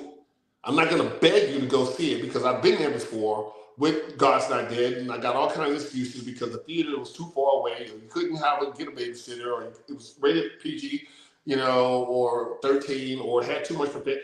I got the excuses. I don't care about that. Eventually, I'm going to get it to you, directly. When you don't have, if you boycotted Netflix, if you boycotted Amazon, then hey, you can spend, $19.99 on my website, right? If you trust me. And if you like what you like, then you send the link to someone else. That's how I'm going about the business. I'm not relying on Amazon anymore. I haven't seen a penny, a dime for Corsicana. And I'm not complaining because it's a great storefront window. It's a great commercial to say that I have content out there. But I've learned enough about distribution to know what I'm not going to get put in the pitfalls of usury where they make everything and I make nothing. So, no, if you truly are about supporting me, when I get this movie made, and it's going to get made, then give me your vote, which is in your dollars, that way then, not before. Isaiah, I got a question from the audience. Buckster asks, Mel Gibson, John Voight, and Clint Eastwood are starting their own studio to get away from Hollywood control. Is this what they want to start their own studio, and I assume that's what they're trying to do in Texas? To start their own. You mean the guys that's been made the ambassadors? That's John Voight, Sylvester Stallone, and Mel Gibson. They were just given some good eyewash for the press. Those guys have no power in Hollywood. They don't control distribution. They have no distribution channels. Mel Gibson's last movie with Mark Wahlberg was sabotaged and it tanked. He has to go back to Passion of the Christ 2. Hollywood is not giving him anything in the distribution or the mainstream media to even promote to let you know that he has a movie out there. They're still mad at him for Passion for the comments he made about the Jews, and they're never going to forgive him. So gotcha. John Voight has been around forever and supporting Trump, but Angelina Jolie can't even get him a job. She's Angelina Jolie, and they're done with her. Brad Pitt, his former son-in-law, can't put John Voight on. So this idea that Sylvester Stallone, who's doing a great job on this Tulsa show, those guys they've been very successful. They've been outsiders. What studio are they creating? You still got to go through distribution, which is controlled by a group of people that don't like them. Still got to go to Universal or Paramount if you really want the world to see it, to make the money, real money. So you're doing kind of like what I'm doing. You still got to go to the enemy to get distribution. Distribution is the bottleneck. If you don't have distribution, no one sees your movie. Whether you have the support of the mainstream media. I don't get any mainstream media support, of course, to Canada, the God's Not Dead movies. No one on CNN or MSNBC or ABC or CBS is telling you to go see Corsicana or God's Not Dead. Why would they do that? We're the enemy. And propaganda is part of brainwashing. They have to make you go see the movie by promoting it in McDonald's and billboards, and you're being brainwashed. And sometimes you go see a movie or watch Civil War just because you're tired of seeing the goddamn trailer. I know I did. I didn't want to watch the Civil War on Netflix. Fuck Netflix. But I just saw the trailer so much. It was like the Taco Bell dog. I went and bought a shirt with a chihuahua on it because I thought Taco Bell was great. You'll get a Taco Bell. Yeah. I mean, it's propaganda, guys. I got 10% warning on this battery, bro. So. All right. So we got a couple more hands. Shell, who do we have next? We got Cookie. Oh, we got Cookie. Cookie. Well, hello there. You had me at midgets. Great. Hey man, I got midgets in my Christmas movie that's coming out. Listen, you got to hook a brother up. You got to hook a brother up. Hey, that's what I'm here for. That's all I'm saying. We love the little people. They're fun. I like them. Anyway, so having done these cases and investigations and stuff and put a few away, I see firsthand the damage that has been done to the child, to the family, whatnot. In my personal opinion, I think short of death, there is nothing that one can do that harms a child more than these pedophiles. I mean, I just don't know of anything else that would harm them more. And I don't understand why more people aren't outraged and aren't fighting and aren't calling their representatives and whomever to do more and to do things about this. Because like I said, I don't know of anything that damages a kid more in this. So one, I hope this movie gets made and you get the funding. I would offer my only lowly SIG 365 to raffle if you want. But I don't think you probably make much money off of that. I have some other ones you might, but love you, Cookie. Sorry? I said, love you, Cookie. Yeah. I say Sig. He goes, fuck you, Rob. And fucking Cookie says Sig. He goes, I love you, Cookie. So when these projects are, because I don't know how any of this works, but when these projects are pitched to different individuals or corporations or whomever, do they have a script of the movie, or do they know like the fine details when it comes out? Because to me, I don't know why. Equity guys don't care about that. They care about the market. And when you got people shooting missiles at each other, they get nervous. Every time I got ready to close or get close to doing something, Pakistan started firing missiles at fucking India. Getting close to get some equity guys excited about what I'm doing, they always fall back on, hey man, the market is too volatile right now. Because they're spending money that's not theirs, these equity guys. So they need to know, they need to have everything kind of quiet so they can do what they do. These people, billionaires are gonna get it taken from them through taxes anyway, so they need to do something with $3 million anyway. They need to put it somewhere as a tax shelter. But they're busy trying to calm their investors down because motherfuckers don't know if the world is gonna end or not. You're scaring people. So when people are scared, they hold on to their money, their wealth, because they don't know, do they need to leave the country and move to another country? They don't know. So when you're on the internet and you're doing this shit, you're fucking up things that can help you to get done, because you got people like Lindsey Graham and Mark Levine talking about Ukraine every goddamn week. So it spreads. Making a movie is no different than a scalable business model. You got a seed money of $3 million. This is a scalable opportunity. X, Y, Z meets. This has the option. We're talking about a subject matter that is bipartisan. Everybody is against pedophilia. No one can argue that. This is not something I have to sell. It's scalable because, one, equalizer. You have street justice, woman, La Femme Nikita, Sigourney Weaver in Alien, the lead, Linda Hamilton in Terminator. Most women will go drag their husband anniversary to see a woman like Trinity in the Matrix kick some ass. I'm not remaking the wheel here. I'm making the same genre, but the problem is the villain is not an alien, not AI, not the Terminator, not some foreign cartel member. I'm going after Americans who are involved in this shit. That's never been done before. And it doesn't matter that I have characters out of Bosnia, Croatians in my script, out of Venezuela. The fact that I'm going after Americans that are being protected by the current 2024 head of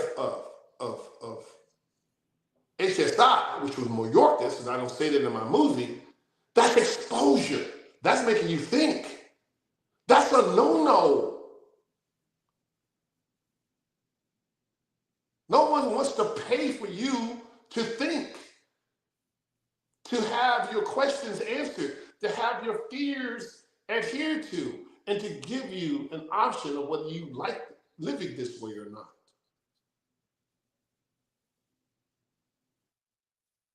How many times do you rallies on TV to get you to go out and fucking vote?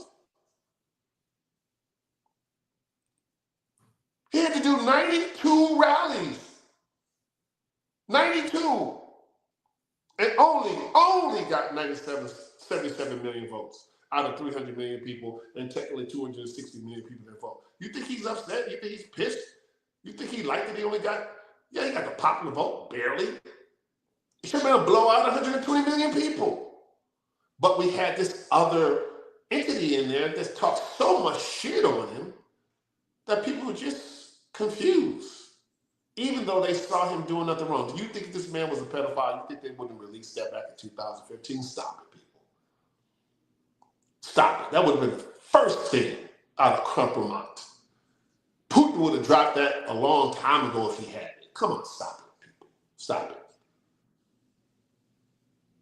That's not what this is about. They're not after Trump. Like he said, they're not after Trump. They're after us. You will own nothing and you will love it. You will eat the bugs and like it.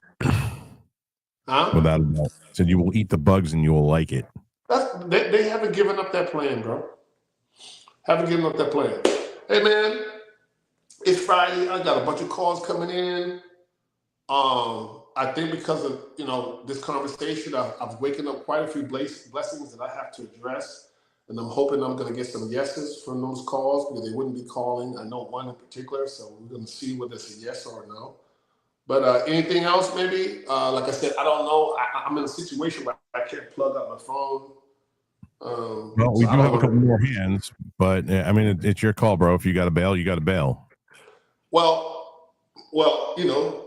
I'm just saying, if my phone just dies, then I'm going to have to bail because there's no way I can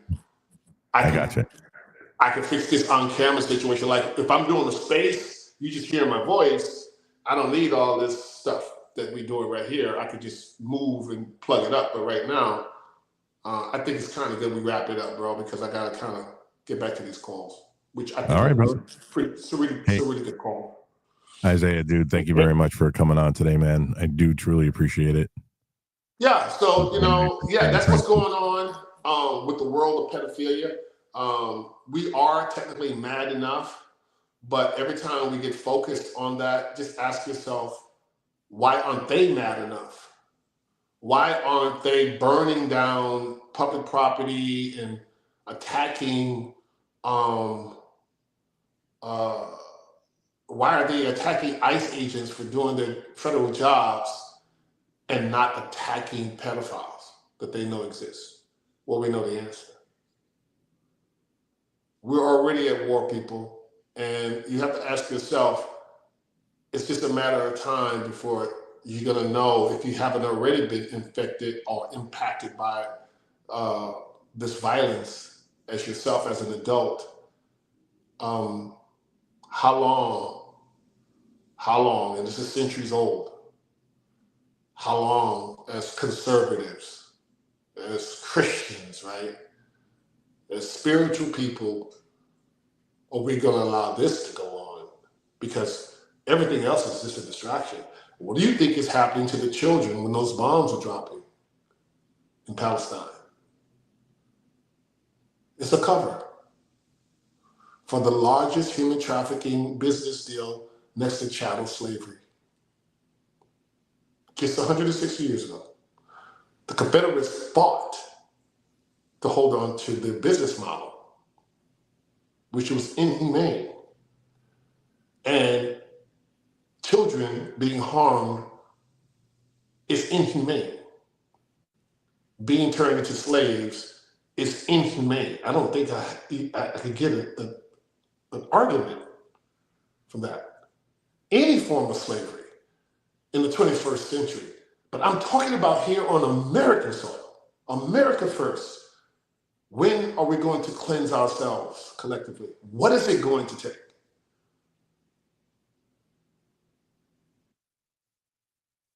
What? They got to do another inside job and blow up the fucking World Trade Center to get you to wake the fuck up and then go all across the seas to die and shed your blood and sand?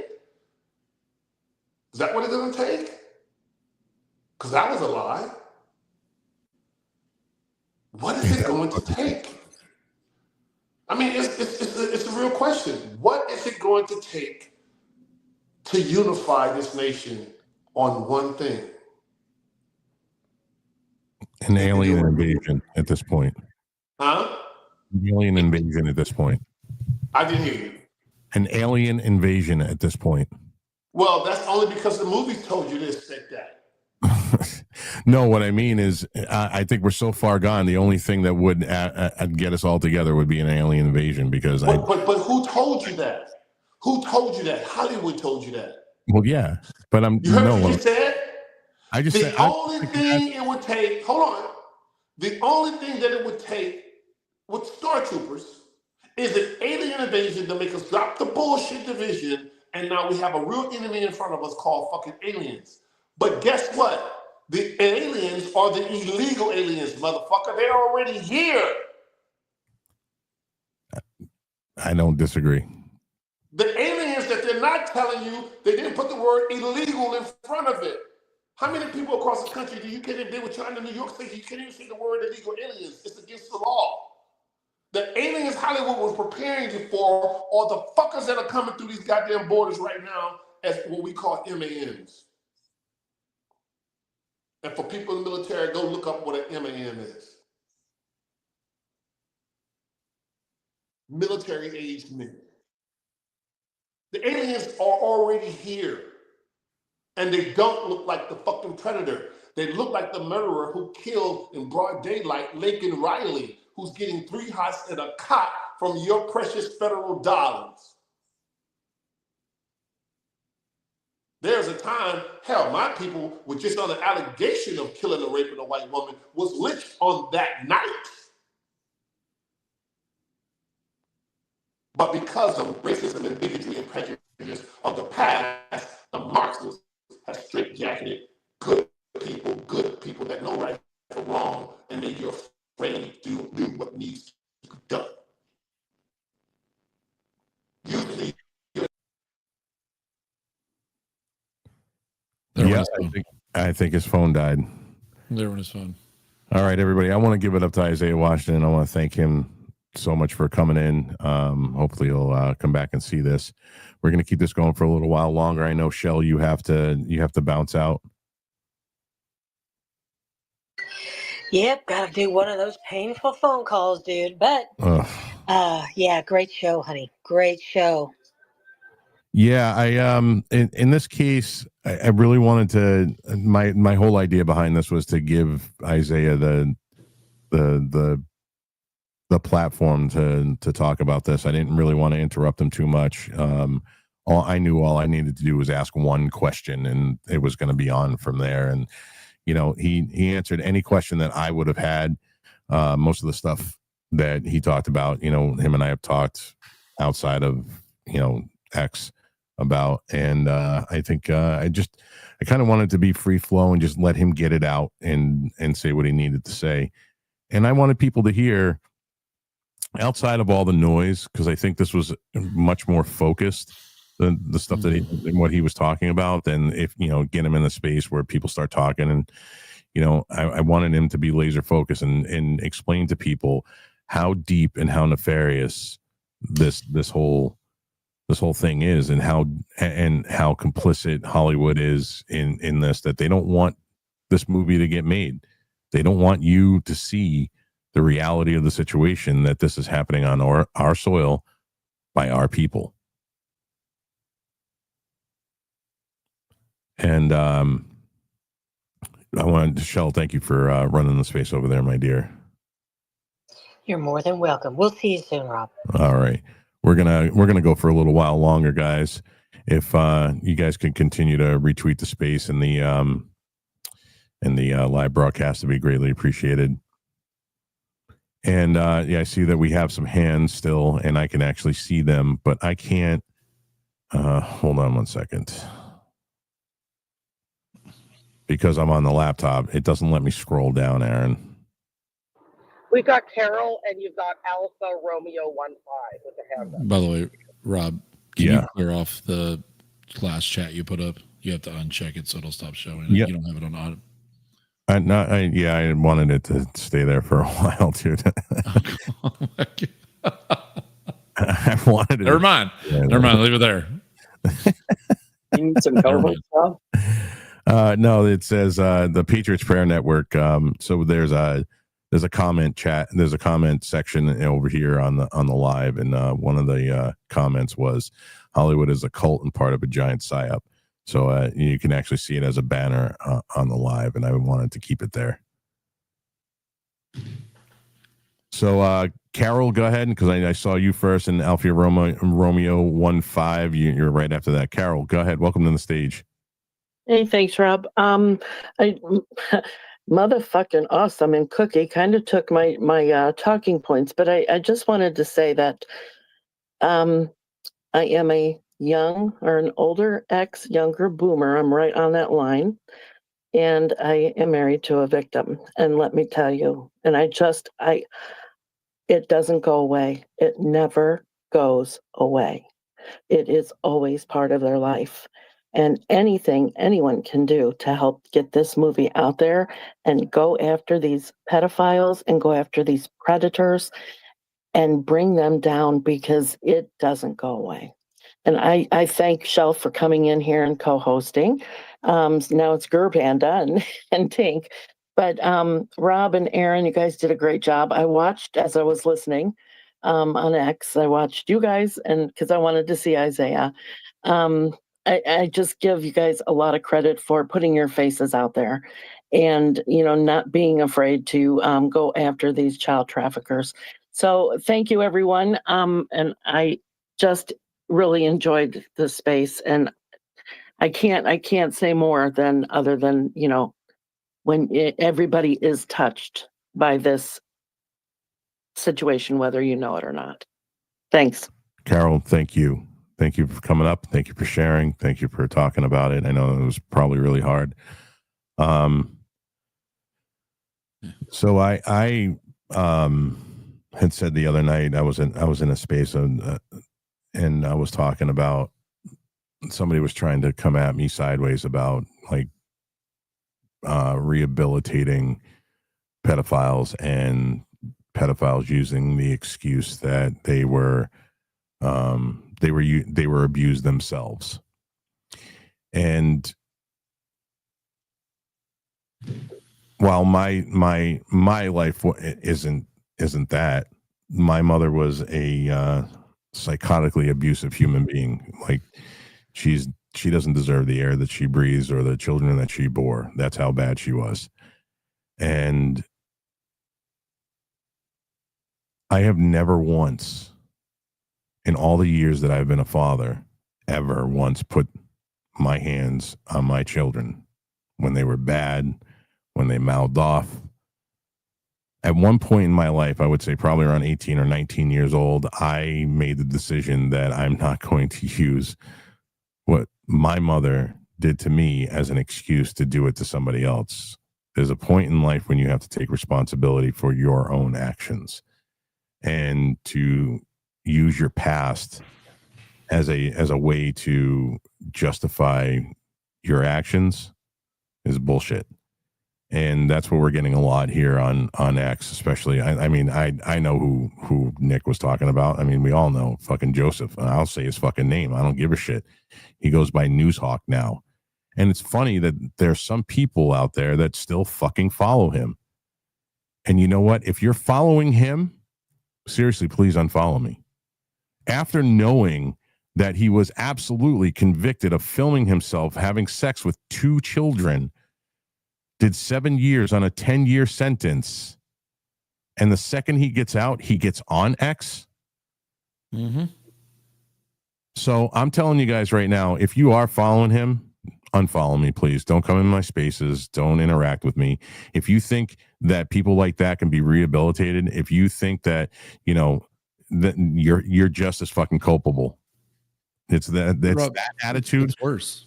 It's that attitude that incentivizes them to keep doing the shit that they're doing.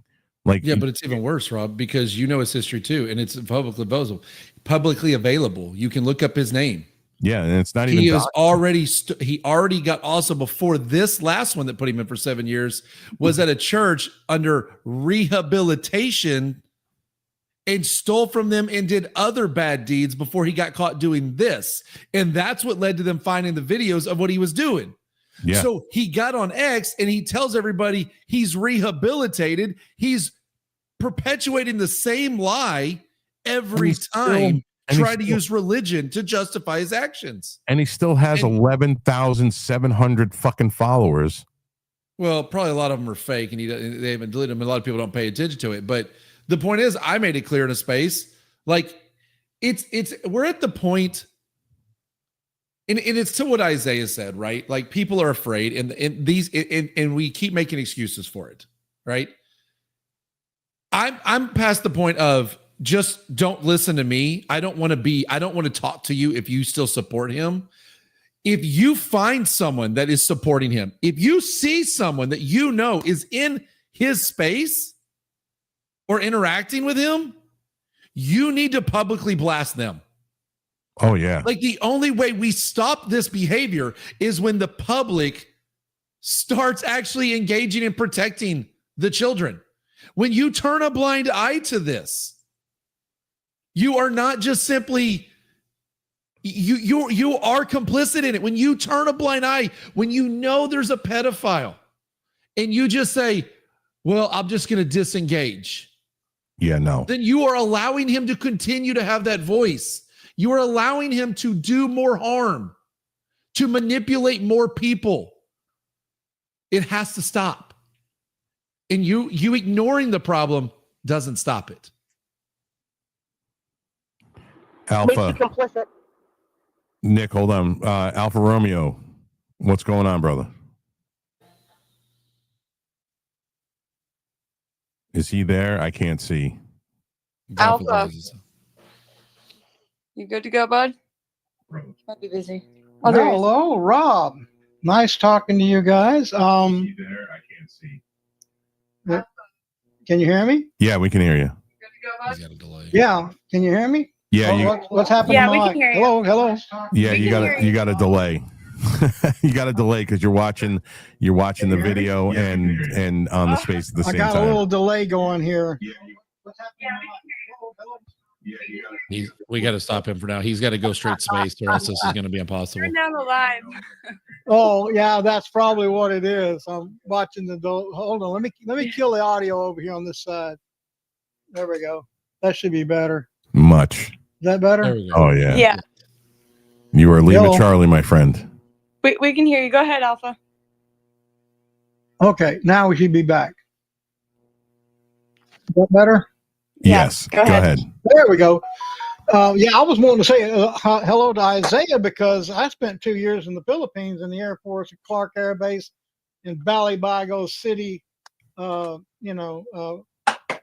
largest collection of prostitutes in the Philippines.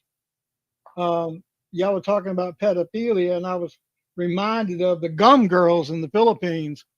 There was these little girls dressed up in communion dresses walking up and down the bar strips. They don't have strippers in there. It's just naked dancing girls walking up and down the street selling gum, but they were actually little prostitutes, 7, 8, 9 years old. And GIs were actually taking them home. It was the saddest thing you ever seen. That would be correct. Something we call bati boys. Yeah, they had the body, the boys there too. you know, and you'd be walking by and they go, go, go, go. Oh, they would say, "Hey, GI, I like your buit. Yeah, I like your buit." Yeah, exactly. And in fact, there was some guys walking around off base with T-shirts that says, "My name isn't fucking Joe." But that was the Philippines was an eye opener for me, man. I mean, I'm like, it changed my view on politics big time being in that country, because I was like, I got back to Sacramento there and got off the airplane. I literally kissed the concrete. I was like, Jesus God, anybody that thinks the U.S. is shit, they need to go to the shithole called Philippines for 2 years, because you will find out real quick that you got it made in the shade here. Oh my God. But yeah, great show. I just want to say hi to Isaiah. And yeah, it's wow. Thank you so much for what you're doing. Yes, and pedophilia is a big problem in this country. And the problem is the richest people on this planet are pedophiles, and they're getting away with it because of their money. And it's very sad. It's so very sad. I mean, when you look at the Hollywood exploitation, people go, oh no, those kids weren't exploited on those kids shows. Yeah, then you find out after they grow up, yeah, I was exploited, and here I am to testify. God. Anyway, thank you, Rob. Hey. I don't want to take up too much of y'all's time. Thank you for coming up, Alpha, and I appreciate your contribution to the show and the space that I do. So everybody knows that I'm a dad, and I love being a dad. And unfortunately, God cursed You're me. a dad? Yeah, really? Yeah, really? Yeah, God, dickhead. God cursed me with girls. I have one boy, but God cursed me with all girls. You know what causes that, right? Yeah. You can hit bottom. No. I don't have a problem hitting bottom there, sweetheart. You're lucky I can't speak right now because I'm sick. You sound like somebody hit your bottom. I wish. And hurt the back of your throat. I wish any of it.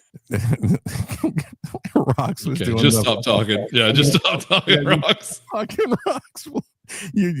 Rocks was doing. What was that? Isaiah Washington from now on. You guys, if you didn't see that on fucking film, that was fucking hilarious. I couldn't believe he was fucking. Shit, I'm fucking doubled over in my chair, dying laughing. But that was bad. Yeah, that was bad. It was a little too good. Yeah, it was a little too good. Like I said, you got good technique there, bro. But no, seriously, I have girls, and like I couldn't even imagine. I like when I look at them, even though some of them are old now, I look at them and I still see them as babies, and I couldn't even. How do I say this without? Yeah, fuck it. I'm going to say it the way I say it, and you guys take it however you take it. I could never look at a little tiny child and be like, oh, I want to have sex with that. Like I just don't. It doesn't compute in my brain, and this is why I believe that people that do look at children like that, they're not human. You cannot be a human being and have a sexual attraction to an innocent child. You're destroying innocence. This is pure evil. It's demonic. Whatever you guys want, whatever your religion is or whatever your belief is, it's demonic. There's no way that, like, I've had fucking 20-year-old girls hit on me at bars, and I go, like, yeah, you know, the base male in me goes, oh man, that's gonna be great, and then dad comes out, and I'm like, oh, fucking boomer. Like, no, like it fucking geeks me out. Fucking. So you're saying you don't want to be Bill Belichick with the cheerleader?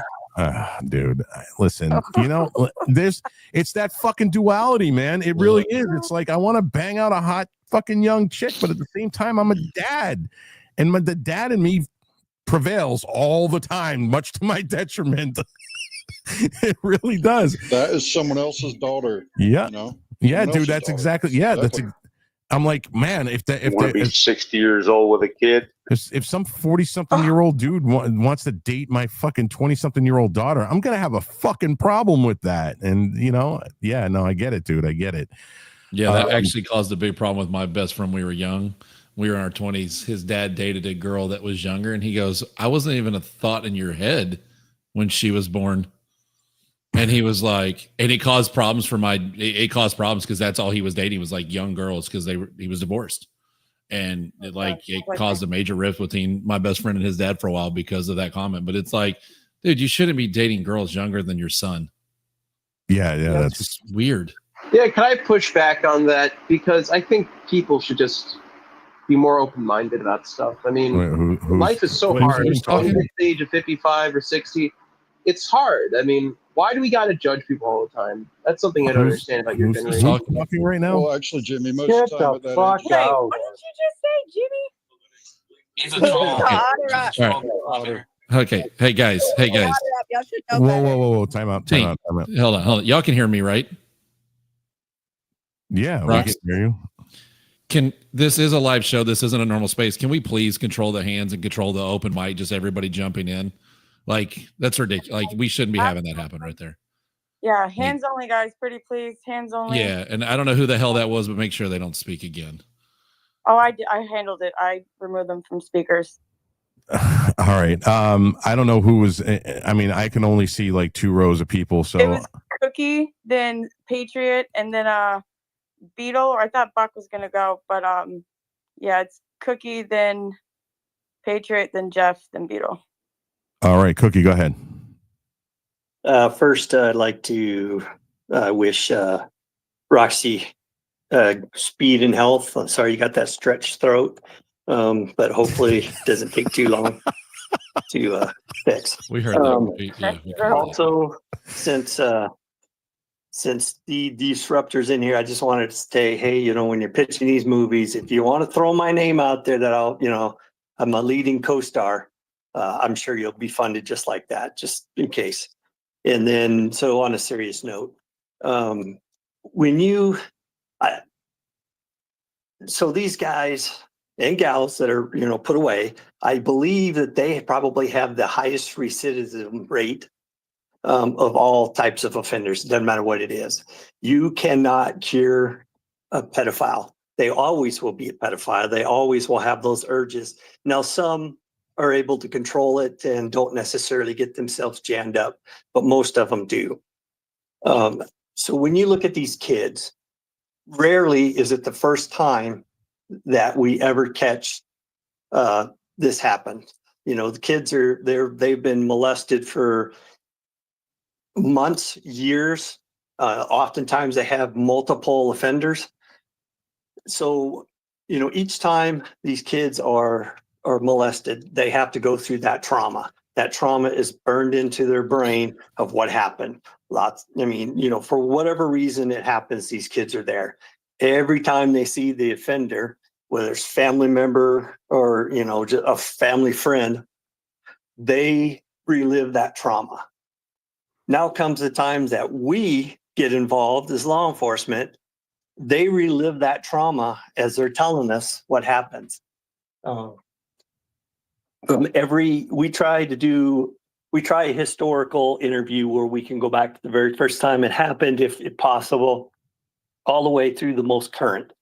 And, I found it daunting that these kids have gone through this, but they remember so much and they remember so many details, which is extremely important. A 9-year-old girl should not know that a white sticky substance come out of the guy's penis.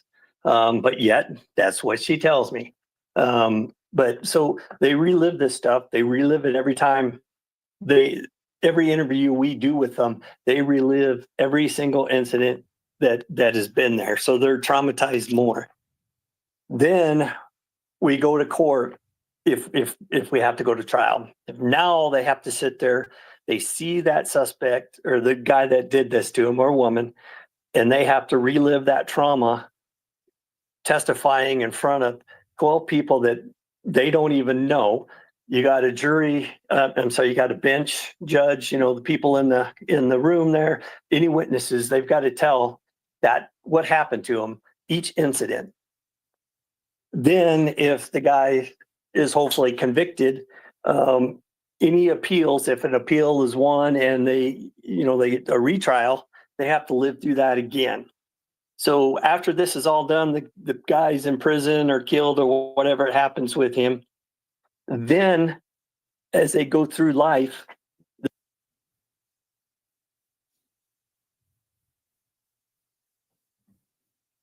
Who muted the space? Not me. Not me. I was in DMs. Panda. I was in Oh, DMs. sneaky Carol, you. I did not mute anybody. I promise. I was in DMs. I couldn't even mute from DMs. My phone was on the table. I promise I didn't do it.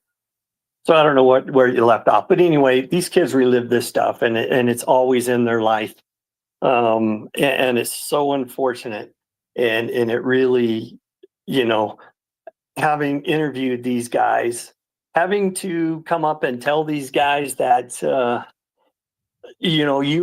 one of the strategies of interviewing these people is you make sure that it sounds like this is the victim's fault.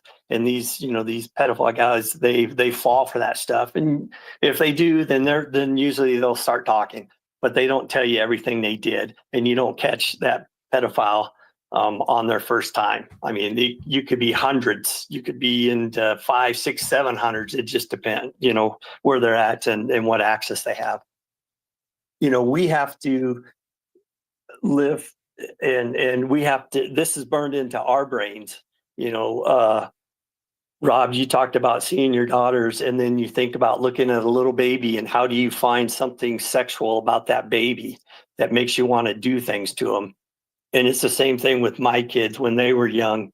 I'd go and interview these guys, and I have to come home and I'm looking at my kids and like, how in the fuck do you find love or attraction or your sexual urges, whatever it is, to do something to that little kid? Right. You're not fucking human, dude. And dude, listen, man. Absolutely. You and I have talked multiple times about how I feel about quote unquote law enforcement, but I will say one thing. Being law enforcement and having to interview somebody like that, I could never do your job ever. Because if I could tell just one fast thing about that, there was one video I watched as a law enforcement officer. Is a guy looked just like Al Borland on that show, and I really liked that show. I mean, the guy had same haircut, same length, parted in the middle, the same even kind of flannel shirt that he usually wore in those movies. But every time I see that guy, I automatically think of that film I watched and what he did and how he manipulated, what he did to that kid, and it's burned into my brain. And I see that every time I see that guy. So when he's selling his hoses or whatever, that's the first thought I have, which really sucks because I liked that show. Yeah, dude, I could never do it. I would be fired and probably brought up on charges myself. Because listen, I don't believe people like that deserve to live. I don't care what anybody says. I'll say it. I'll say it, and I've said it a million times, and I'll say it again. If there was a line to throw them in wood chippers, I would be at the front of that line, helping to do it, and I would go home and sleep like a fucking baby. But again, as men in this country, this is what we've lost. We've lost the ability. Do you guys know what would happen to somebody in, say, I don't know, 1920, 1930, 1850, if they got caught raping a child? Oh yeah, it's over. That shit just didn't fucking happen. Your ass would be hung in the middle of the fucking streets. You'd be fucking put in a pillory. I know I'm going back real far, but I mean, look at where we were and how much control we had over people doing shit like this until we got into the touchy-feely age where everybody needs to be nice and everybody needs to be nonviolent. And if you are violent, you're a Neanderthal, and you fuck that shit. I'm all about the whole, you steal something, you lose a finger, you steal again, you lose your whole hand. Like I have that mentality, and it's because we don't have that mentality. We don't blood eagle motherfuckers for filming themselves raping 2 children, that they are allowed to get away with doing 7 years in prison for raping 2 children and People with drug crimes are in jail longer. You got entire black families, generations of black families since 1994 that are broken homes because of this whole fucking 94 crime bill where they did mandatory minimums for a fucking joint. Dude's going to jail for 5 years for a fucking pinner. And if you don't know what a fucking pinner is, then you're a new fag. Okay, seriously. If you don't know what a fucking pinner is, it's a tiny little fucking joint. You're like, that's fucking big. Not these blunts that these motherfuckers smoke today. These motherfuckers were going to jail for a pinner. 5 fucking years. And these pedophiles, sorry, with a history. This isn't the first time. Class 3. It's class 3. Yeah, class 3. 7 years. Class 3 and a repeat offender should be gone forever. So for clarification, so that y'all know what class 3, anything class 3 and up, I didn't realize this either, but class 3 and up means that the police know that you've done it, you've been caught, and they actually believe you're gonna do it again. You're most likely to reoffend is what it is. Reoffend. That's anything class 3 and above, and yet 7 years is all he got as a class 3 record. Well, he got 10 years, and he got 10 years for it, and then only served 7 of it, and then got good. On good behavior for that. Yeah. But Rob, I mean, you go back to like he did it with aggression too. Yeah, He so aggressively, forcefully raping kids aggressively. Yeah. So like you go back, talk about like law enforcement, right? About dealing with them. And I'll say this because my kid's old enough now. But my oldest, when he was in 4th grade, first like Monday of like the second week in this brand new school, 2 kids grabbed my son in PE. And effectively, one of them, thinking he was being funny, groped my kid. It was quick, didn't last long, thankfully, or else I would have done even worse than what I did. The PE teacher didn't even tell us. It wasn't until my kid got in the car and was bawling his head off to my wife that we found out. I had just woken up from surgery, and I had back surgery, so I was like drugged out of my mind from just getting out of back surgery that morning. And the first thing we got out of the school principal was, well, there's other kids here that we have to think about. I didn't even open my mouth. My wife led into her before I could even do it. Then the PE teacher started talking and said that he just thought it was horseplay. And that's when I unleashed on that man who had children. And I said, do you think you'd have accepted that if that was your kid on the other, if you were in my position? And he didn't talk after that. Then the police came in, and the police had the nerve to tell me, well, you don't really want to prosecute a kid that's right at the cusp of being prosecuted at 10 years old. And I said, are y'all listening to me? I said, I'm asking for you to check the home, because a 4th grader doesn't behave like that by nature. Something taught this kid to do that. You need to go investigate the home. And they told me, we'll see about it. Yes, this has been the push for the last 25, 30 fucking years.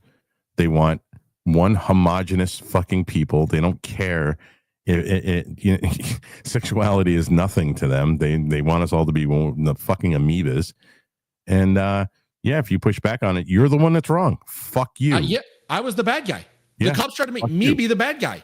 No, and Isaiah brought it up earlier. The plus, when they added that plus to the LBGTQIA, right, plus and all that, that was to represent minor attracted persons. Yeah.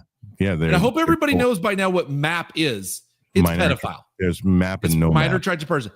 Pedophile. There's there's non-offending minor attracted person, and then there's minor attracted person. So listen.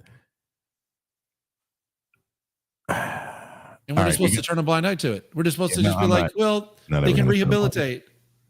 So when my son went to 7th grade, I walked in, and we had this controversy here going on. It was in other states too, but they were passing around this pamphlet that had like the trans unicorn on it, and I was fucking fired up. So it was the beginning of the school year, and I went to met his teacher, and I said, listen, I moved here to get away from Massachusetts for a reason.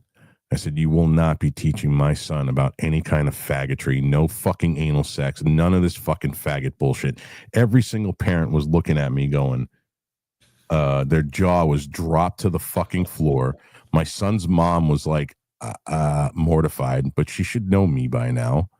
And he goes, Rob, don't worry about it. None of that shit's going to happen. And the teacher said, none of that shit's going to happen. I said, all right, if he's going to have health class, I want to know what the curriculum is before you even teach it. I don't care. Even if it's something innocuous, even if it's something like normal, I want to know what the fuck it is. And unfortunately, there's not enough parents out there doing this, because if there were, they wouldn't be able to get away with teaching your kids about anal sex and male-on-male blowjobs and women going down on one another and teaching about dental dams in fucking school. Isaiah can show you how that looks. Oh, shit. That was too easy. I had to. Oh, shit. Is he still in the space? Is he still in the space? He's there. He's giving you the finger. I can already tell. He's not. I mean, obviously they don't have the fucking middle. Yeah, that was him, the middle finger emoji. But at the same time, yeah.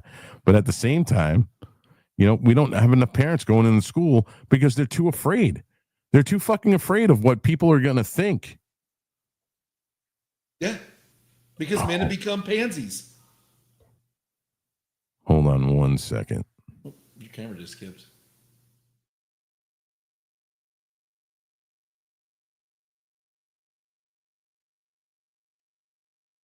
Oh, I'm full screen now.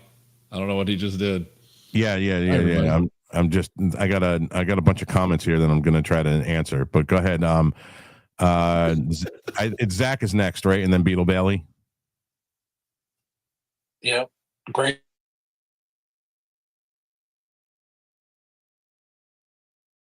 Did he cut out, Rob?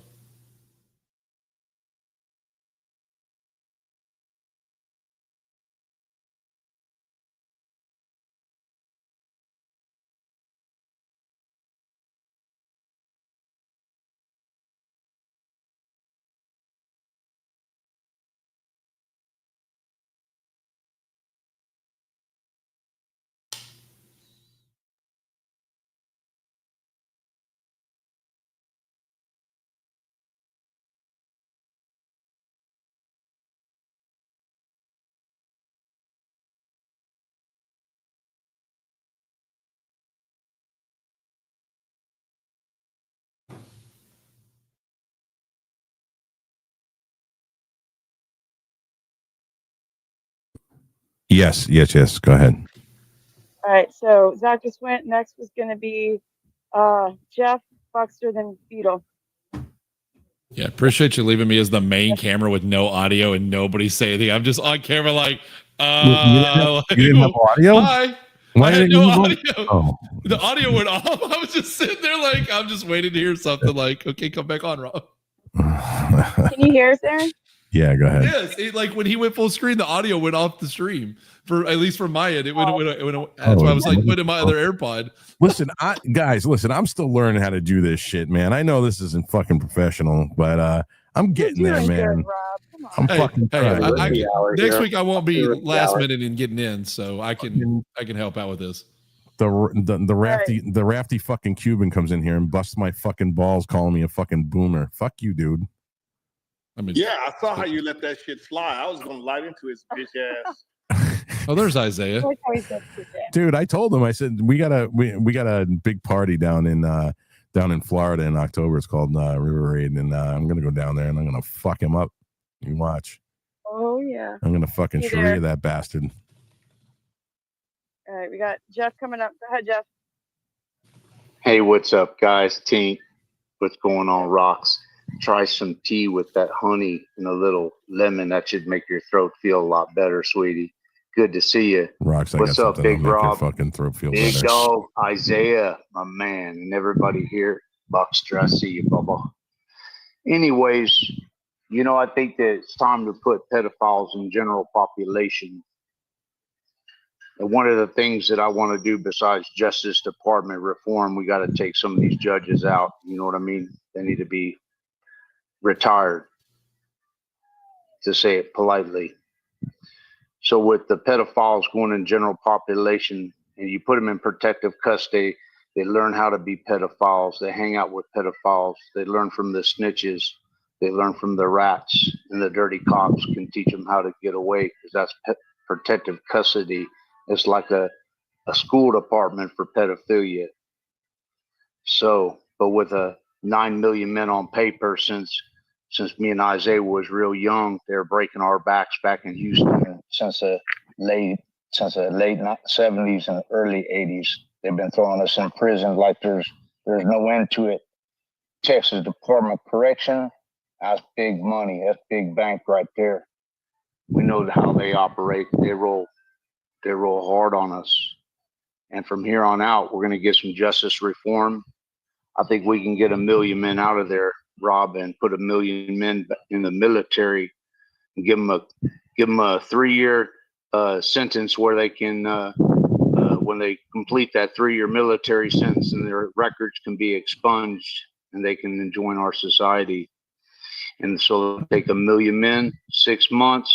There'll be no CCP or drug cartels running this country, period. And then the rest of them, the 100,000 Chinese and all the terrorists, we'll get them too out of here. But we need some justice reform, because me and my men, we're tired of this. And you young guys that are in this space in particular, we need your support. We're not going to be like the boomers. No offense, Isaiah, you're with us, bro, 100%. But those guys are going out of power. We need every young swinging dick in this field right here to step up to the plate. This war is on right now. And it's big pharma, the drug cartel, CCP, and all the traffickers and sex traffickers out there, including Treasures nightclub, them too. All of them. They're going to pay for what they've done to our kids. Department of Education, to me, Rob, I think that's LGBTQ pedophilia. They're groomers, in my opinion. The Department of Education, that's sad that what they're doing to these kids with drugs pisses me off. Anyways, let me land before I keep really getting mad. Jeff, I don't disagree with that. I don't disagree with anything you said there, bro. Not at all. Yep. We need, listen, I hate to even say this word now because somebody made it fucking icky for me to say it. I know it's funny to say that, but we need a reckoning, like an actual one.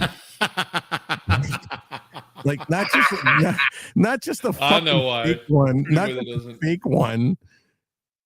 Fat fuck. Like we need a real reckoning in this country. We need a come to Jesus moment. And whatever that looks like, it's going to be fucking horrible, because this is unsustainable. You look at our country and where we were in, say, 1982. We were worried about the commies in 1982. We were worried about Marxism. We were worried about Islam. We had the same worries and issues that we have today. But look at how people responded to it then and how our government dealt with it. We knew it was there, but it was in the background. The government took care of it, or it was trying to, or made it seem like it. It wasn't so prevalent in our faces. We went down, we got on our bikes, we rolled down to the fucking bowling alley, and we played Pac-Man standing next to one another.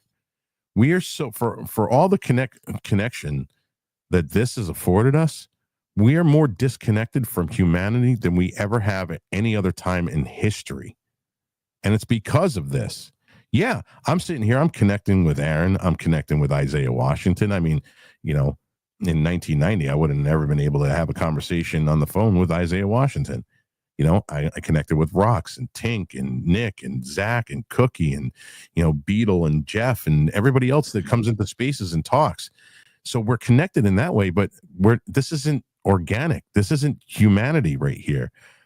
and we're disconnected from going out and having neighbors that we, borrow fucking shears from, and, hang out and shoot the shit. And we don't do that anymore. We got some states that people call the cops on the parents of children because their children are back of their house playing without adult supervision. Yes, this has happened. Oh my God, your kids are out there and they're not supervised. What the fuck? Yeah, normal life. I lost my kid 3 times this week. Dude, it's like, my son wants to, like, I live far fucking out from like reality, right? So it would take my son probably an hour and a half by bicycle to get to his friend's house, like in the center of town. This is how far out. And I'm like, just go, dude. Well, whatever, get on your bike. And his mom's like, oh my God, no. And I was like, are you fucking kidding me? We're Gen X. We brag to people all the time. We drank from fucking hoses and we rode our bikes without helmets over fucking plywood ramps that the ramps would break in fucking half and we'd flip the fuck over. And look at us. We're fucking fine. No, not for our kid. God fucking forbid. But it's one of these things. Rob, to that point, but the point to that is what Isaiah talked about, though. The problem with the amount of trafficking that is picked up and the pedophilia and the known that's going on, that even though it went on before, we didn't know about it the same way. It wasn't publicized. Yeah, but it wasn't, but it wasn't on the level that it is today, dude. Well, and it's gotten worse now. But the point is I rode my bicycle to school every day. In 3rd grade, I was riding my bicycle to school, riding back home. The latchkey, my mom and dad weren't home, right? Walk in the door, lock the door. Like, we were home by ourselves. I can't even imagine doing that with my kids when they were in 3rd grade now. But no one thought anything of it. We rode around in the neighborhood playing, having fun. We didn't care at that age. Yeah, because I believe back then that there was less of the way it is right now because it wasn't tolerated. There's fathers in the home. Right. There were fathers in the home, but at the same time, people knew back then you did something to a fucking kid, you would literally get fucking lynched. You would get your ass beat before the cops ever got there. And when the cops got there, they would fuck you up. And from getting in the car, all the way in the car, all the way to the fucking cell. And the second you get the fucking, well, in my case, Rikers Island, waiting for fucking trial, them motherfuckers in there would fuck you up if you ever did anything to a child. Today, what happens? They get handled with kid gloves. They get put back in the back of the car. The cops don't do anything to them in the cell. Who's got a hot mic? Can someone mute the hot mic on space, please? I can't manually mute them. Manually mute them. Yeah. She's a co-host. I can't mute her. Oh, Tink, was that you? My apologies. Okay, that was Tink. It was. Sorry. Hey, Rob. Yeah, bro. Guess where the largest concentration of pedophiles and gay men are in Israel? Tel Aviv. In the bunkers. In the bunkers, he says, in Tel Aviv. Tel Aviv has the largest gay community and pedophile community in Israel. Tel Aviv. And what's a known thing in Texas politics, and this is not just everywhere, but Texas Republicans are known to be very kind of homosexual too. Like it's what he described earlier with Hollywood. It's the same with politicians. They are grooming these people. They are blackmailing them. They are setting them up, and they are using them to control them. And then we go up to do something about it, and they say we're the bad ones for speaking out about it. And I'll give you a prime example. When I ran 4 years ago, we went to one of the events, and they asked us in this lieutenant governor forum. Now, of course, Dan Patrick wasn't there, but I got to answer it last. And they asked us. This was right after the Black Book had been gotten. Giselle Mexling's Black Book, right? We had just gotten that. It's been like a month. And the two for me that were running against me said, "Well, we got to work on legislation. We got to do this. We got to do that." And I just said, I'm not going to give y'all the political answer you want, that you're expecting. There is no legislation that's going to stop pedophilia. I said the only thing I could do as lieutenant governor is to set up a department that has impunity to go after every single high-level politician, moneymaker, billionaire, donor, whatever they are, and be able to take them out at the top and bring it down from there. Because until we are willing, which is Isaiah's point, until we are willing to deal with this the right way, this will never stop. You can't stop it when the judges are protecting and the legislators are protecting, not because they're forced to, but because they're involved in it. So at some point, men in this country are going to have to do something about this, because every time a kid is molested, that's a chance that one of them does it to somebody else too, because it messes up their brain. It messes up their life. And even if they're not, we can't just keep ignoring this and turning a blind eye and saying, well, if we just do some more legislation, if we just talk about it some more. No, we have to end this. We have to put an end to this once and for all. And America and the West as a whole is perpetuating this problem. They're not stopping it. They think it's okay. And you can look at LGBTQIA plus blah, blah, blah, blah, adding MAP. They've created every deviancy and they've expected us to accept it. And acceptance has got to stop. And I don't mean like we should go in the streets and start doing it crazy, because I know this is a recorded thing. Now someone's going to be like, oh my God, did you hear what Aaron said? But it's got to stop. And when you see that in Israel right now, I know we don't want to talk about Iran, that's Isaiah 1, but it's the point of what he just brought about Tel Aviv. I don't know if you have seen the videos of the gay guys in Tel Aviv bragging about being stuck in the bunkers for the missiles and the bombs, and they're showing themselves all basically half naked in there, bragging about, oh my God, I can't believe it.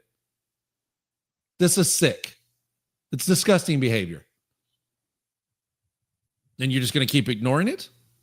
You're just going to keep letting it happen to our society? Keep working. Keep not standing up. And it's going to be one of your kids. So back to what I was saying before we go to hands. The cops treat them with kid gloves in the back of the car. They make sure they have water and food when they're in the cells, and they get private cells because they don't put them in with anybody else, and then they ship them off to whatever the local prison is until they're hearing or they get bail, and they're in protective custody. So they're placated. Basically, it's saying, all right, you know what, we're going to take your ability away but we're going to make sure that you're safe. The fact that these people feel safe is the problem. They're not going to learn anything from it. And I don't believe that they're ever going to fucking change. You do something like that, if your brain snaps or the evil gets into your body to that point, you're not, again, I say it all the time, you're not a fucking human being anymore. And they need to be treated as such. Pedophiles, people who harm children, people who destroy innocence are not human beings. Beetle Bailey. Yes, sir. I agree with you 100%. There are demons there, possessed by demons. It's the only way I can describe it. I myself was a victim at the age of 6 by an Army officer that lived next door to my mom. His mistake is he didn't know my mom was part of the military personnel out at Fort Bragg, and she was part of JSOC, Joint Special Operations Command, out of Fort Bragg.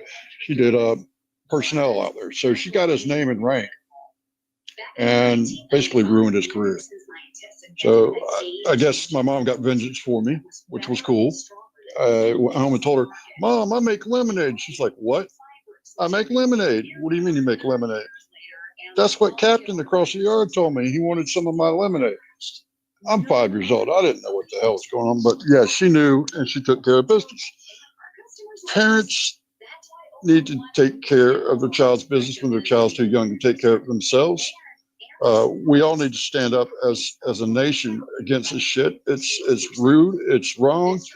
It will scar people's brains for the rest of their lives, especially the victims. And we need to start kneecapping some motherfuckers. Pardon my language, Rob. I apologize, but yeah, we need to start kneecapping some. Brother, have you not heard me this entire I show? know, but I very rarely cuss in a space, but you guys are on a subject that I'm very passionate about. Yep. And so you should be. And even, when I'd see Biden sniffing babies and shit on TV, I'd be like, that dude's a freaking closet pedophile. Man, nothing ever made me fucking want to reach through the TV and choke somebody out than when he was on screen doing something like that. Sniffing somebody's and, hair. and snacking on the back of the baby's neck. I was like, honey, I told my wife, honey, he's a closet pedophile. She's like, well, what makes you think that he just might be a grandfather? I was like, no, I teach a closet pedophile. Yeah. And, you know, like you don't do once that. you've been a victim, you pretty much all your life looking out for those type of people that victimized you as a child. I don't know, I'd be. maybe it's just me. Listen, I'd be motherfucking goddamned, dude. If I'm gonna let some fucking dude who's not a fucking family member, like sniff my baby, get the. Are you fucking out of your goddamn fucking mind? No, get the fuck out of here. Wait, first of all, that is exclusively my thing to do. Like that, I'm her father. I'm gonna eat those feet and bite your cheeks. That's the shit. That's me, motherfucker. And if you ain't fucking family, if you ain't blood. Like my kid's grandfather never even fucking did that shit. Like that, you know. I have. We've all had that one uncle. We've all had that one uncle that was just. Go ahead, Isaiah. Yeah, Isaiah, go ahead, bro. You know, when I started, I think I said it on camera. When I started this journey back in June, when the first script came to me that just had that one conversation between the characters in the original script called Cousins before I stepped away from that project, as I said before, and rewrote everything and changed everything just to focus exclusively on the damage of what pedophilia does. The character herself, although her mother is Italian, she's Italian, her mob father is also, her uncle is also her father, because the father raped his sister, and because she wanted to tell everybody about it, they pretty much excommunicated her out of the mob in New Jersey, and they all find themselves in Atlanta. Then, because of the comfort of the money, the mammonization, she chose to marry, as I say in the script, a Caucasian man who happens to be a politician. And unbeknownst to her, well, she does know it because he's wealthy or comfortable. She's comfortable somewhere in Virginia. She allows him to rape her and look the other way until one day, she's 11. Her cousin is there, who is actually her half brother and also her cousin, but she doesn't know it. Catches him in the commission of the crime in the shower, and she kills him and then apologizes to Luna and kills herself. That's the second scene in the movie. And that sets the tone of what happened. There's a first responder that shows up like 22 years ago. There's a first responder that shows up to the call of Luna, of the cousin, I should say.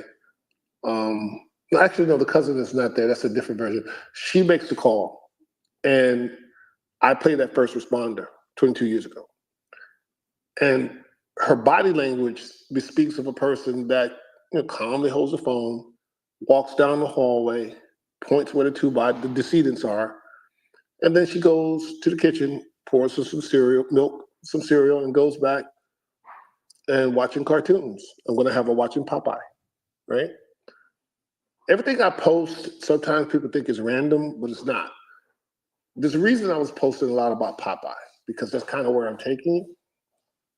And if you really look at Popeye, you can see the behavior of Wimpy, how he's always promising to pay you on Tuesday.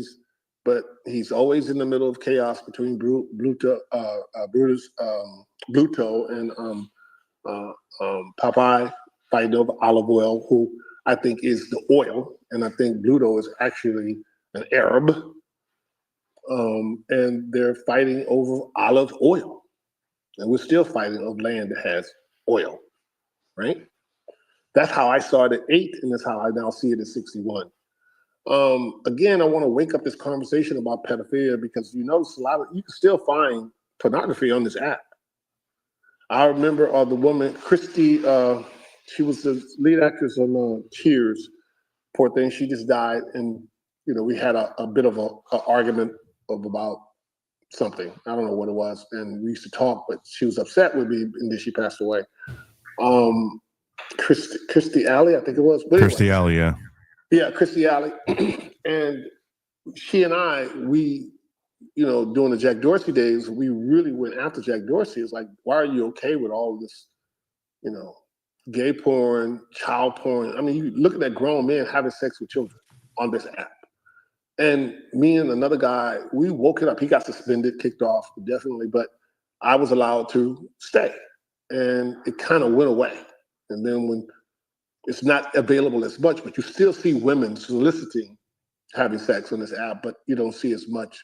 You don't see the child porn as much. And then the thing was, well, they don't have to abide by the same FCC rules here in American soil because the company is based out of Denmark or some shit. And we know how freaky Amsterdam is. But it went away.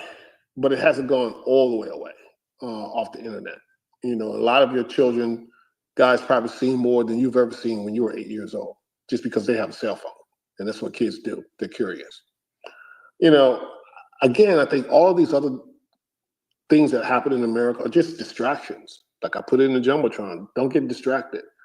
We need to demand the Jeffrey Epstein client list. Every time we get close to that, now we got Don Bongino coming out here talking about, just 2 years ago, he was convinced that Jeffrey Epstein didn't kill himself. Now he's on talk shows saying everything that asking American people for tips. If you believe someone killed him, give me tips. What? What the fuck? You have a $54 billion budget. What do you mean? You just 2 years ago on your podcast was convinced that Jeffrey Epstein didn't kill himself. Well, I'm kind of convinced that he's not dead at all. It was a double. Show me some forensics. What did he die of? A fixation? What? How did he kill himself? How did all the same CCTV cameras in that facility is the same cameras that's watching Luigi Mangione and watching Diddy every day? They haven't killed themselves, unalived themselves, I'm sorry.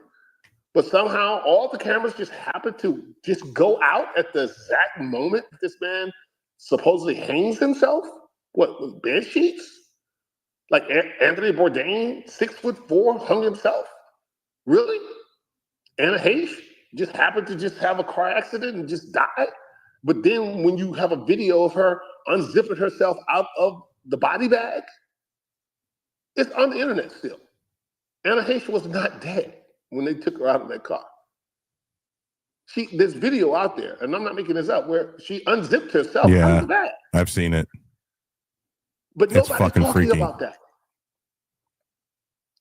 So I'm gonna see what the great Mel Gibson is gonna do, who has just been made an ambassador to Hollywood. I'm gonna see. The email went out today, and if he doesn't get back to me, I don't know who's capable of getting it done other than Mel Gibson and I. No one else. But if he doesn't respond, I'll let you know. This thing is really bad, people. The compromise, which I put in the Jumbotron, this is led by the Russians. I don't know if they have anything on Trump that's inappropriate. I would think that it would have come out by now. But Trump was never hit. Russia was never hit with a tariff. He says, I don't know what's going on with Putin, but he hasn't stopped Putin from bombing Ukraine. And Ukraine is his land, as far as he's concerned. Crimea is his land. He's trying to rebuild the USSR. He's not looking for peace. He's looking for victory. And that's what we have to do. If we're going to conserve something, then we have to be able to conserve the sanctity of our children. We have to conserve our mental health care. We have to conserve our abilities to fend for ourselves and have, under the Constitution, life, liberty, and the pursuit of happiness. So if you're not conserving those principles, then you're not a conservative. Some people call themselves a conservative, and they don't even know what the fuck they're conserving. Well, I just told you. If you're not interested in conserving the innocence of your children, the future, then you're done. We're right back to 1918 Germany. It's a wrap. Marxism has taken over. How Cory Booker can come out in his pink shorts and get away with it and everything's fine and dandy, I don't know. I still haven't seen Jasmine Crockett with a man. I'm not judging these people who they choose to love and who they choose to sleep with, but they're controlling our politics and they're controlling our banks. They're controlling the Federal Reserve. They're controlling the entertainment, sports industries. They're controlling the media. Everything that we're trying to escape to go watch and enjoy ourselves, they are controlling.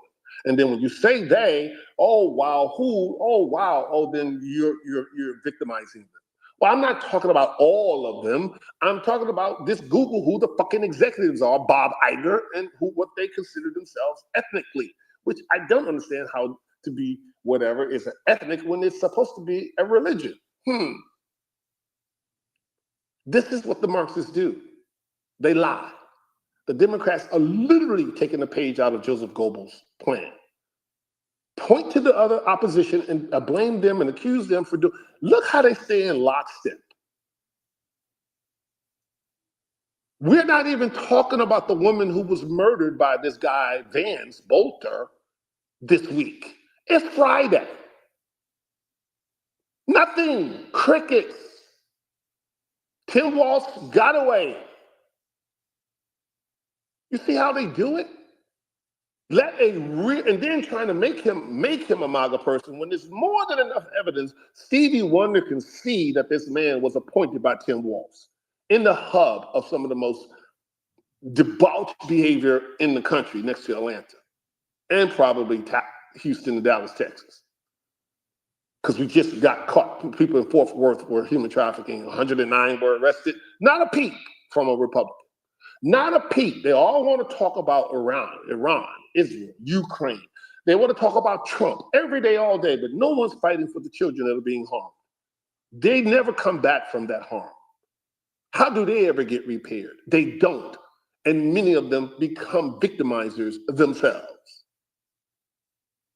That's the research I found in the last 12 months. The victims become victimizers, or they become vigilantes like Luna. Again, God bless Tim Tebow. I'm surprised I haven't heard from his money supporter. I got a fifth group guy that can really find this, and I got a guy right here in Arlington that can go and find all the bad actors. But there's a thing called habeas corpus, and habeas corpus means produce the body to what? A judge.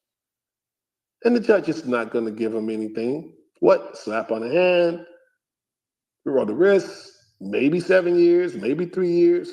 Cedar City, Utah is a safe haven for pedophiles,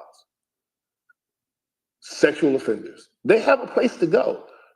Tim Walz even told you, murderers, transgenders, you have a safe place here in Minnesota.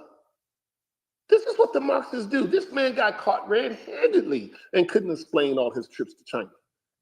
And nothing happened to him. He's still in power. Man been out here flitting around, like my mom said, like Tinkerbell, and he's still talking shit. No investigations, no nothing. People, there's more of us than them. I really don't know what else to say. Anything, everything.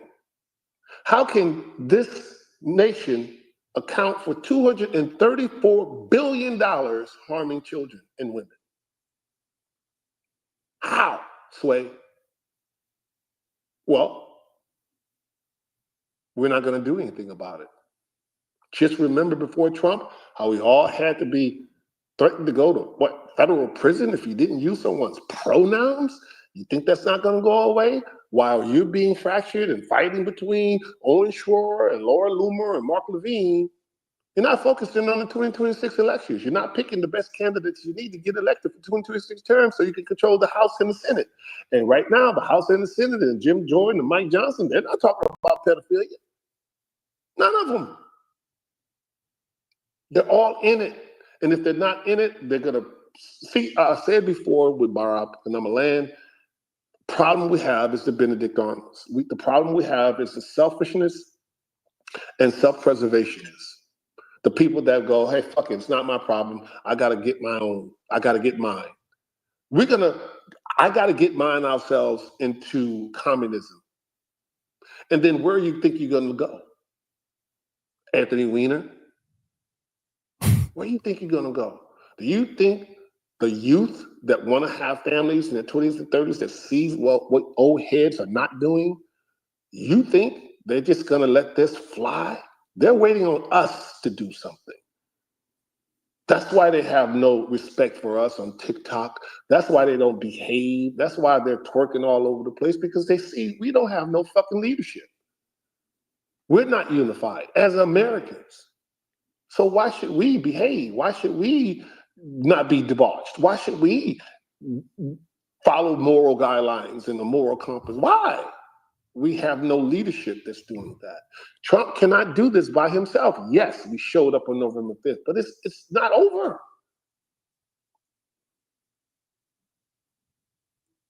I really, at this point, I really hate having to keep saying these kinds of things, that people don't know what's happening to them because they haven't taken the time to read Cities for Actions, but they can sit in these apps for on this app for 9 hours tweet or posting, but won't read Office of New Americans. All Marxist policies put into place that is harming you with over 200 mayors that's literally fucking you in the ass with policy for the illegal aliens.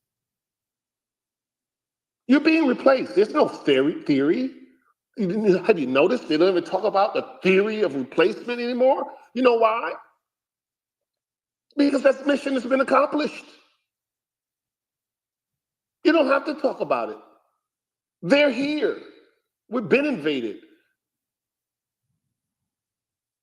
And they see every provocation, every crisis, be it false flag, whatever you want to call it, they have tested our resolve, and collectively speaking, we have done nothing. I'm not picking on the people that I know call their legislators. I know who you are. That's not what I'm saying. But if we collectively, 77 million strong, don't go outside, not just in Austin, and promise 1,600 and only 60 show up, but if we don't do it, then you can't complain and ask yourself, oh my God, what happened? Your flag has been disrespected. Your flag is done. Why do you think Trump put a big fucking 50-foot flag up on the White House? He's trying to tell you, motherfucker, something. That is the only flag that should be waved on our land. Anyone else waving any other fucking flag. And yes, if you happen to be Jewish and you let me know you're Jewish, I'm blocking you. If you got a flag of Israel and Ukraine, you're not flying the American flag, then you're Jewish. Then you're for Israel and you're for Ukraine. You're not American first. So I don't want no conversation. You're blocked. And that is not anti-Semitic. You're blocked. You're not American first. I don't see any IUDs. I don't see ISIS running up and down these streets. I see Democrats burning shit up in these streets. I see now Iranians burning shit or threatening to burn shit up in these streets. I see people carrying, whether they're Mexican or not, immigrants carrying Muslim jihadists, now Mexican flags in these streets. I don't see one ISIS flag that was flown, and he got shot to shit up in New Orleans, and we ain't heard about him since.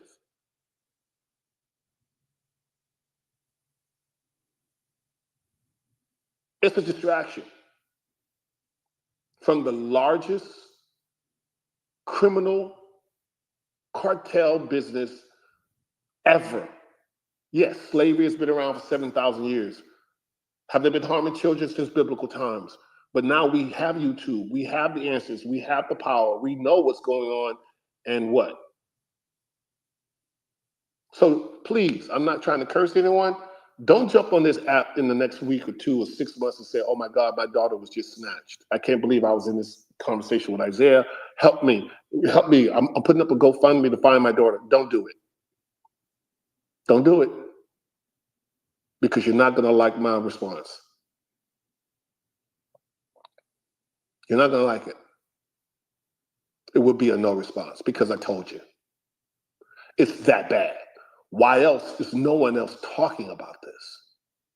Why else would Pam Bondi say it's a matter of national? Oh, sorry. Sean Hannity, who is butt buddies with Mark Levine and Shmuley, and also butt buddies with Gavin Newsom. There's pictures of him winking and smiling at Gavin Newsom. Where is Sean Hannity's wife and kids? Does he ever talk about them? Does Mark Levine ever talk about his wife and kids? Have you noticed? And how are Jews white nationalists? As an Ashkenazi, you're Ashkenazi. You're not white. You're just Ashkenazi.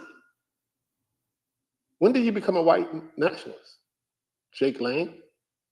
Laura Loomer? I'm just confused. I'm not picking on them. I'm just confused. I'm definitely a black nationalist, but I'm a nationalist first. I'm not a dynastic patriot. I don't believe in kings, families, Bushes, Clintons, Obamas, or Trump families. Fuck them. You're an employee for a maximum of 8 years to do a wartime, maybe 12. Other than that, do your fucking job. I land.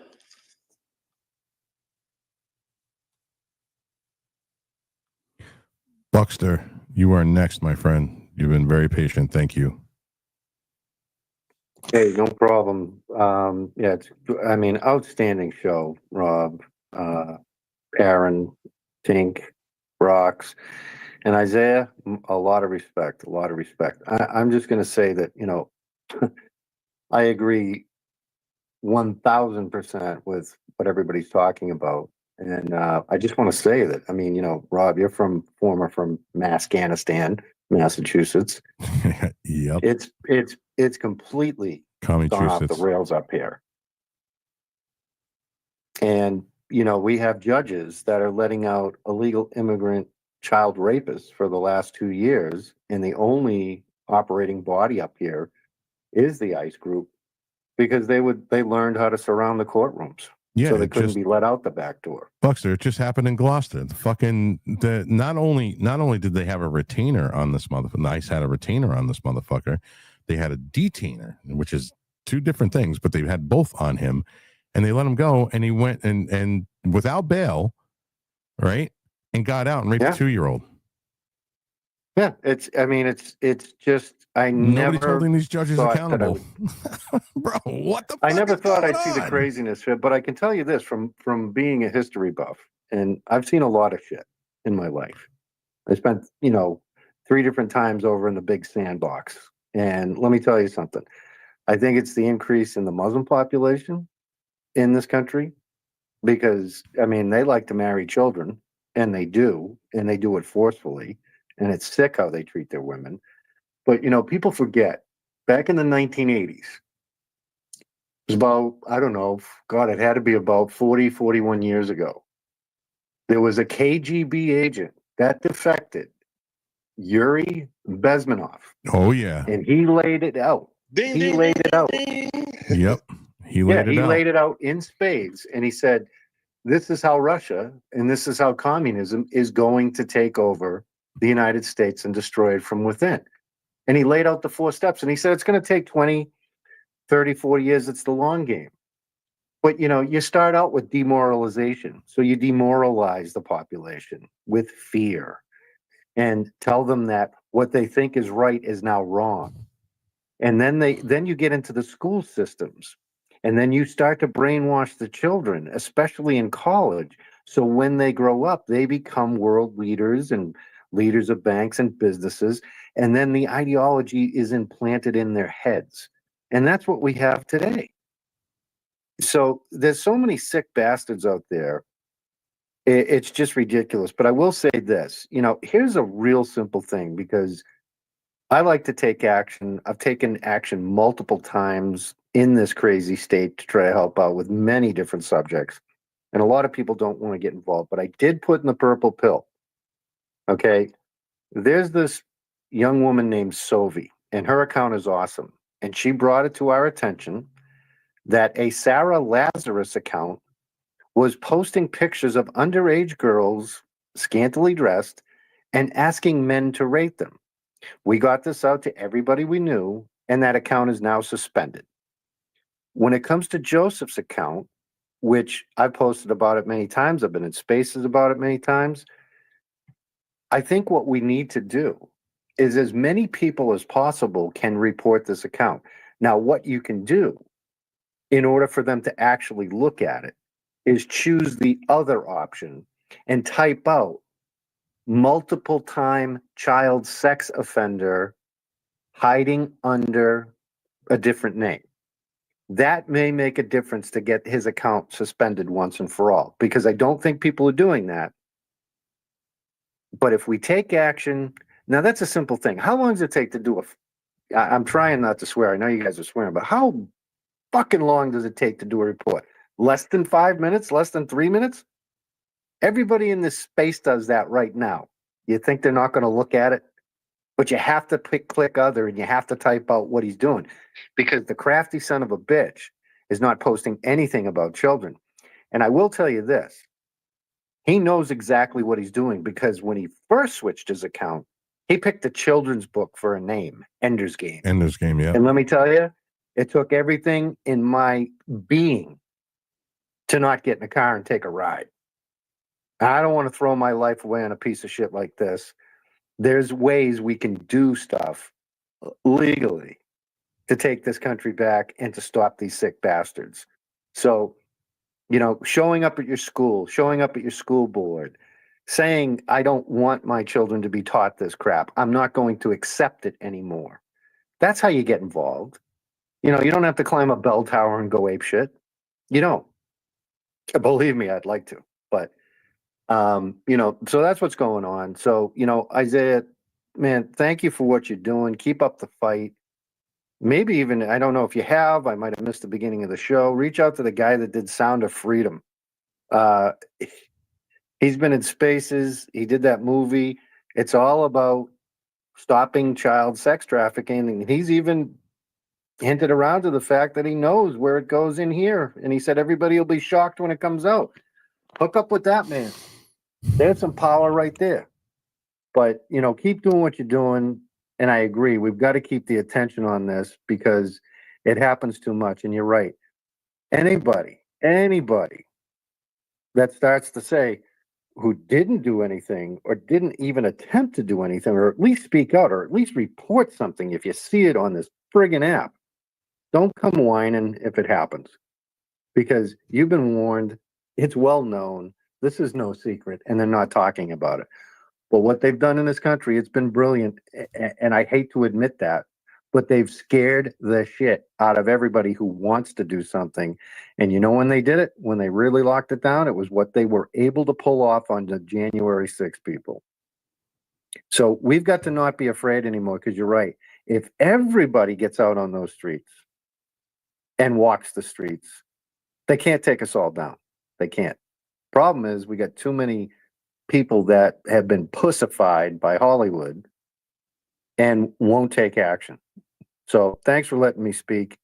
This is outstanding space, and I appreciate you all. Thanks, Buckster. Love you, Buck.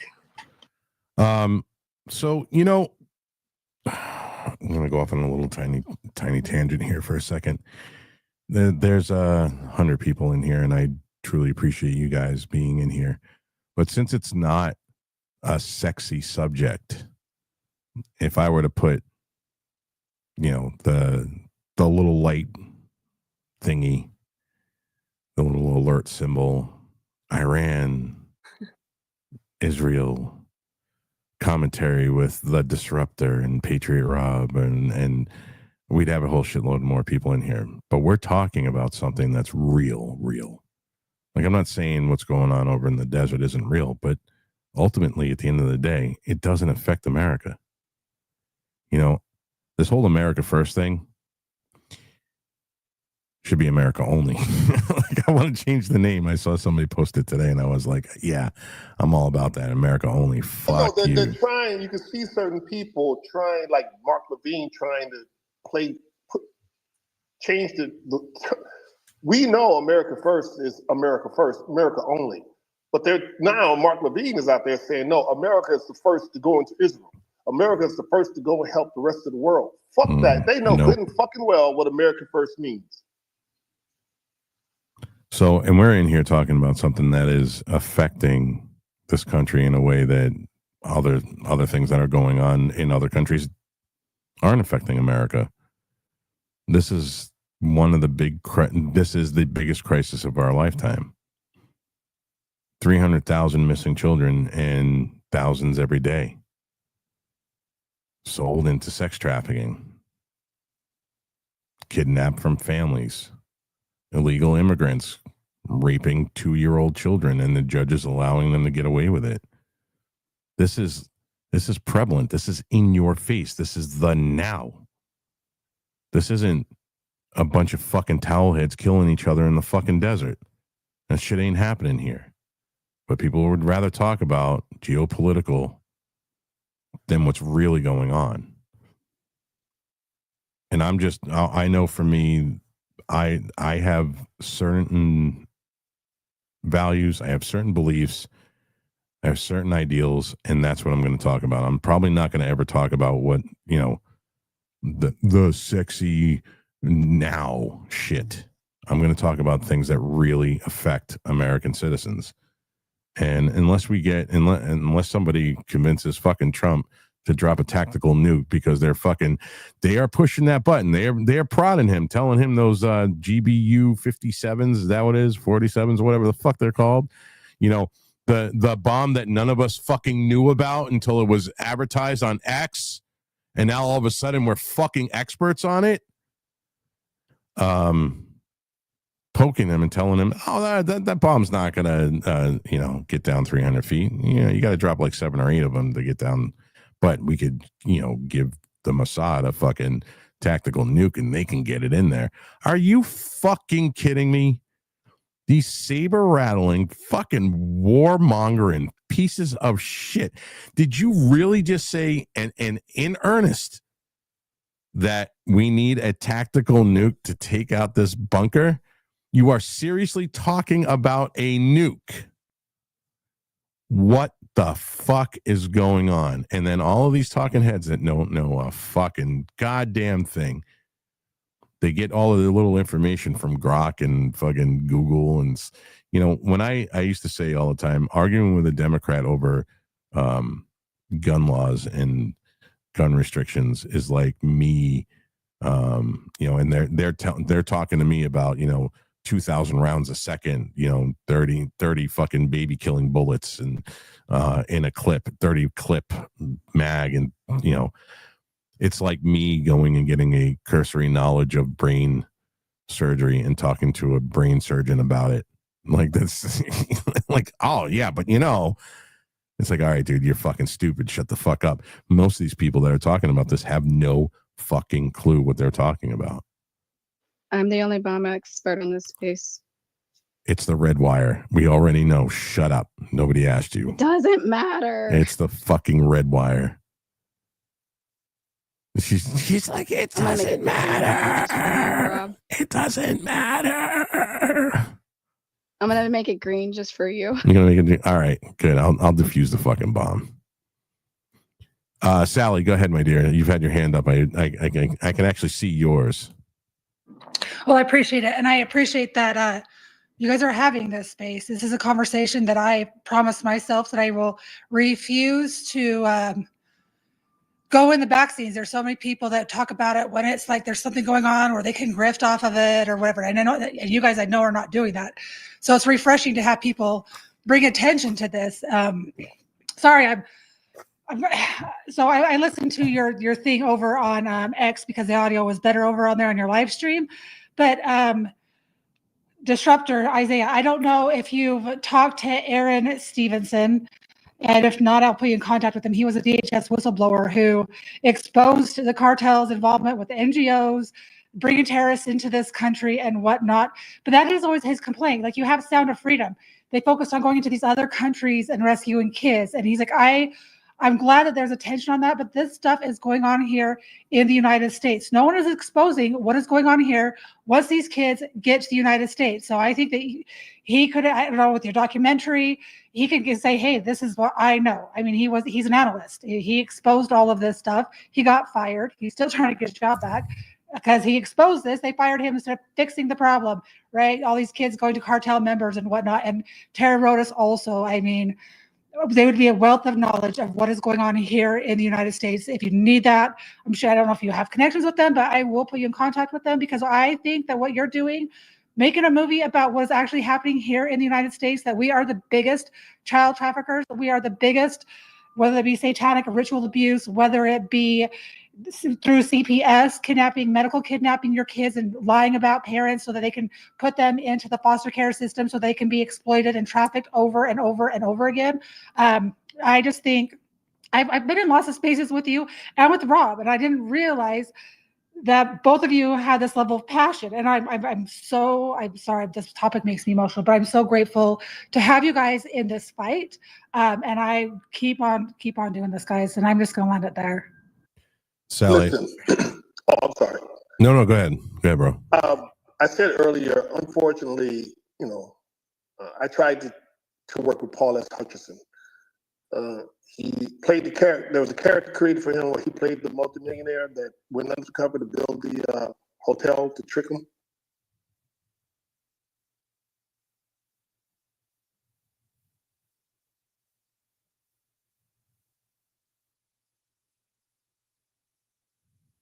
Told her that I didn't think she would be the right lead for Luna.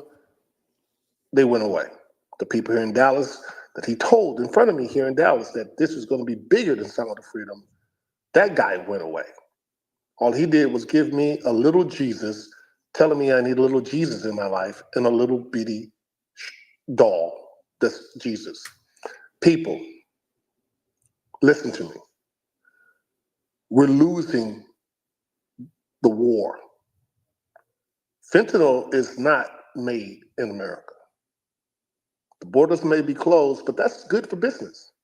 I've said many times, I've seen people happy to watch someone die from fentanyl and ask me, man, you're helping this guy, but we need to find the guy who sold Michael Kennedy Williams as fentanyl.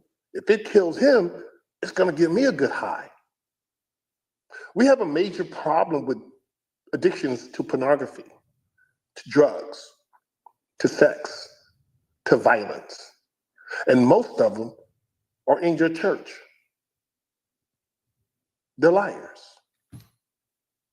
They're not being honest. If everyone was doing what they said they were doing, look in the Jumbotron. Why is the United States still with the highest rate of fentanyl abuse, primarily measured through overdose deaths? If we don't have a moral issue going on, we have great leadership in our churches and our communities.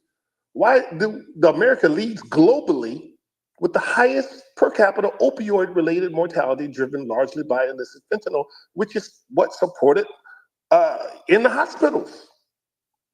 I've just seen a loved one get several cc's of fentanyl to ease their pain, along with propofol, that had dangerous side effects. We have pimps and pushers called Pfizer and politicians all around us and pastors. But they're pimps and pushers. And they wonder why we don't believe in the church anymore. People, I'm not one to give up a good fight. I don't think it's over. But once you have the information, you have a decision to make. What can you do? Are you doing everything locally, in your family, in your community?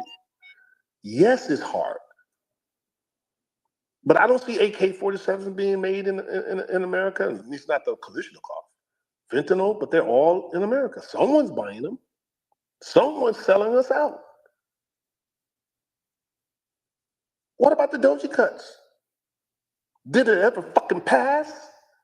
Fuck Iran, fuck Israel. Did the Senate pass the Doji cut bill? And Elon, since you had your hackers find out where the money was stolen, you're just gonna give me 4 Negroes that supposedly absconded $500 million from USAID? Did they get indicted? Or are they getting arrested? Where are the perp walks? Dan Bongino, Kash Patel, Pam Bondi. It's kind of like me telling you, hey, look, Tink. Hey, look, awesome fucking Nicole. This is the guy that broke into your house. We did the facial, and this is the guy that broke into your house and stole your car.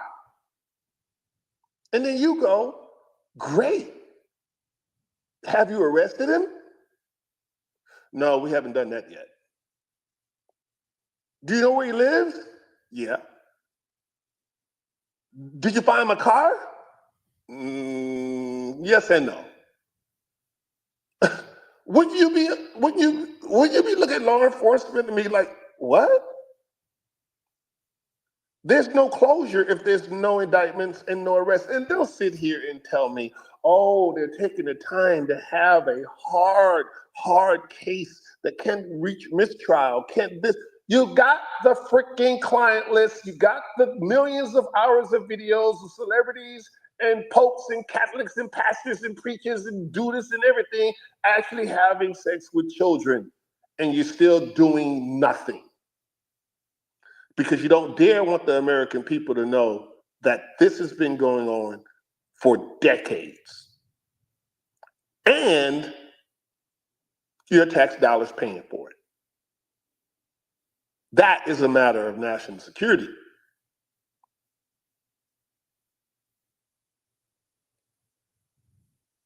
You're not getting the truth because they know you're not going to fight for it. You're going to be pushed into a different crises. Like I said on the screen in the videos, like, weren't everybody just tripping and bugging out about Pakistan and India and China saying, yeah, let's get it on? And then, oh, oops, Trump made peace. Oh, by the way, give me 2 more weeks to decide to do what we're going to do with Iran, yet the USS Nimitz is in the middle, east. Are we waiting on another USS Liberty incident? Netanyahu is a madman. That does not mean every Jewish person in Israel agrees with him or is a bad person because they're Jewish. But Bibi is a madman. He is an international criminal. And I might add, still killing people in Palestine to this day. Where are they getting their bombs from? Oh, I know, us. You're paying for this. $3.5 billion of your taxpayer dollars are killing people in multiple countries.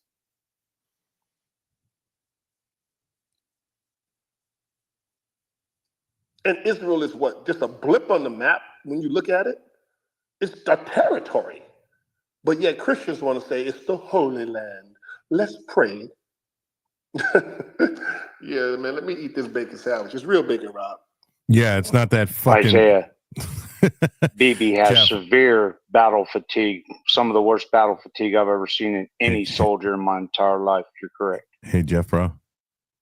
Hold off for a second, brother. We have a ton of people with their hands up, and I know Brig has been really fucking patient, so I want to go to Brig. Yes, try to stick to hands, guys. Brig, and then it's going to be Cookie, Alpha. And then, oh, sorry, Nikki, and then Nikki. Brig, go ahead. Thank you for your patience. I see him as a listener, by the way. Brig? I don't see Brig on stage at all. Oh, I saw their hand and okay. Well, maybe I'm glitching then. He must have just recently dropped. Yeah, because he's been waiting a while. Yeah. All right. We're going to go. Yeah. All right. Go ahead. Cookie, Alpha, then Nikki. Oh, wait. Brig's up. Sorry, guys. Hey, Brig. Yeah, Brig, go ahead. Sorry about that. Go ahead, man.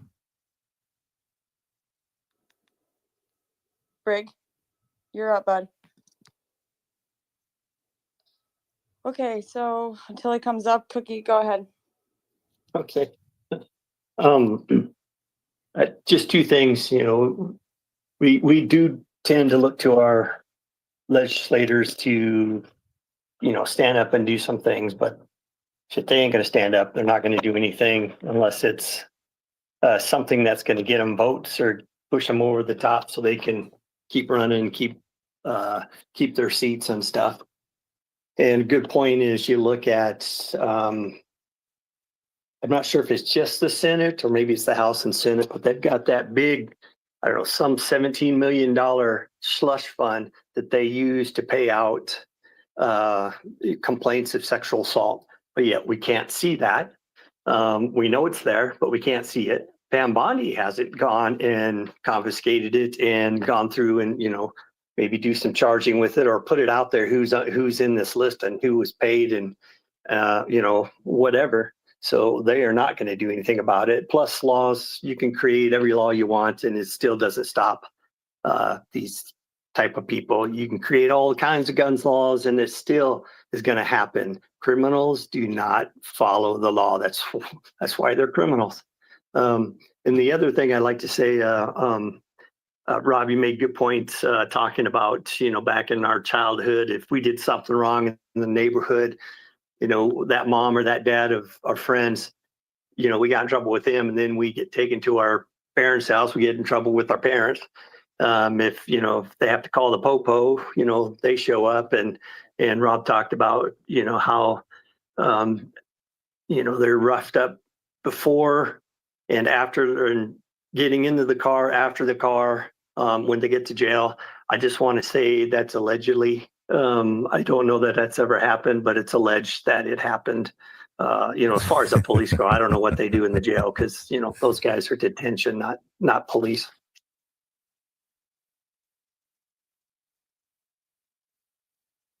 Yeah, more of that alleged.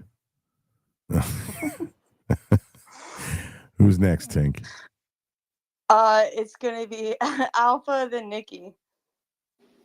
Go ahead, Alpha. Oh, yes, we're back. Yeah, Rob, I just blew up my screen on my 42-inch monitor and I noticed that you have a guitar collection from hell. OMG. I have one question quickly though on that subject. Is that white guitar on the wall, is that a Gibson SG or a Epiphone Les Paul?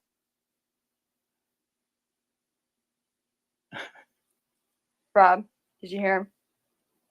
No, I'm having friggin' technical issues right now. Go ahead, repeat that. I'm sorry.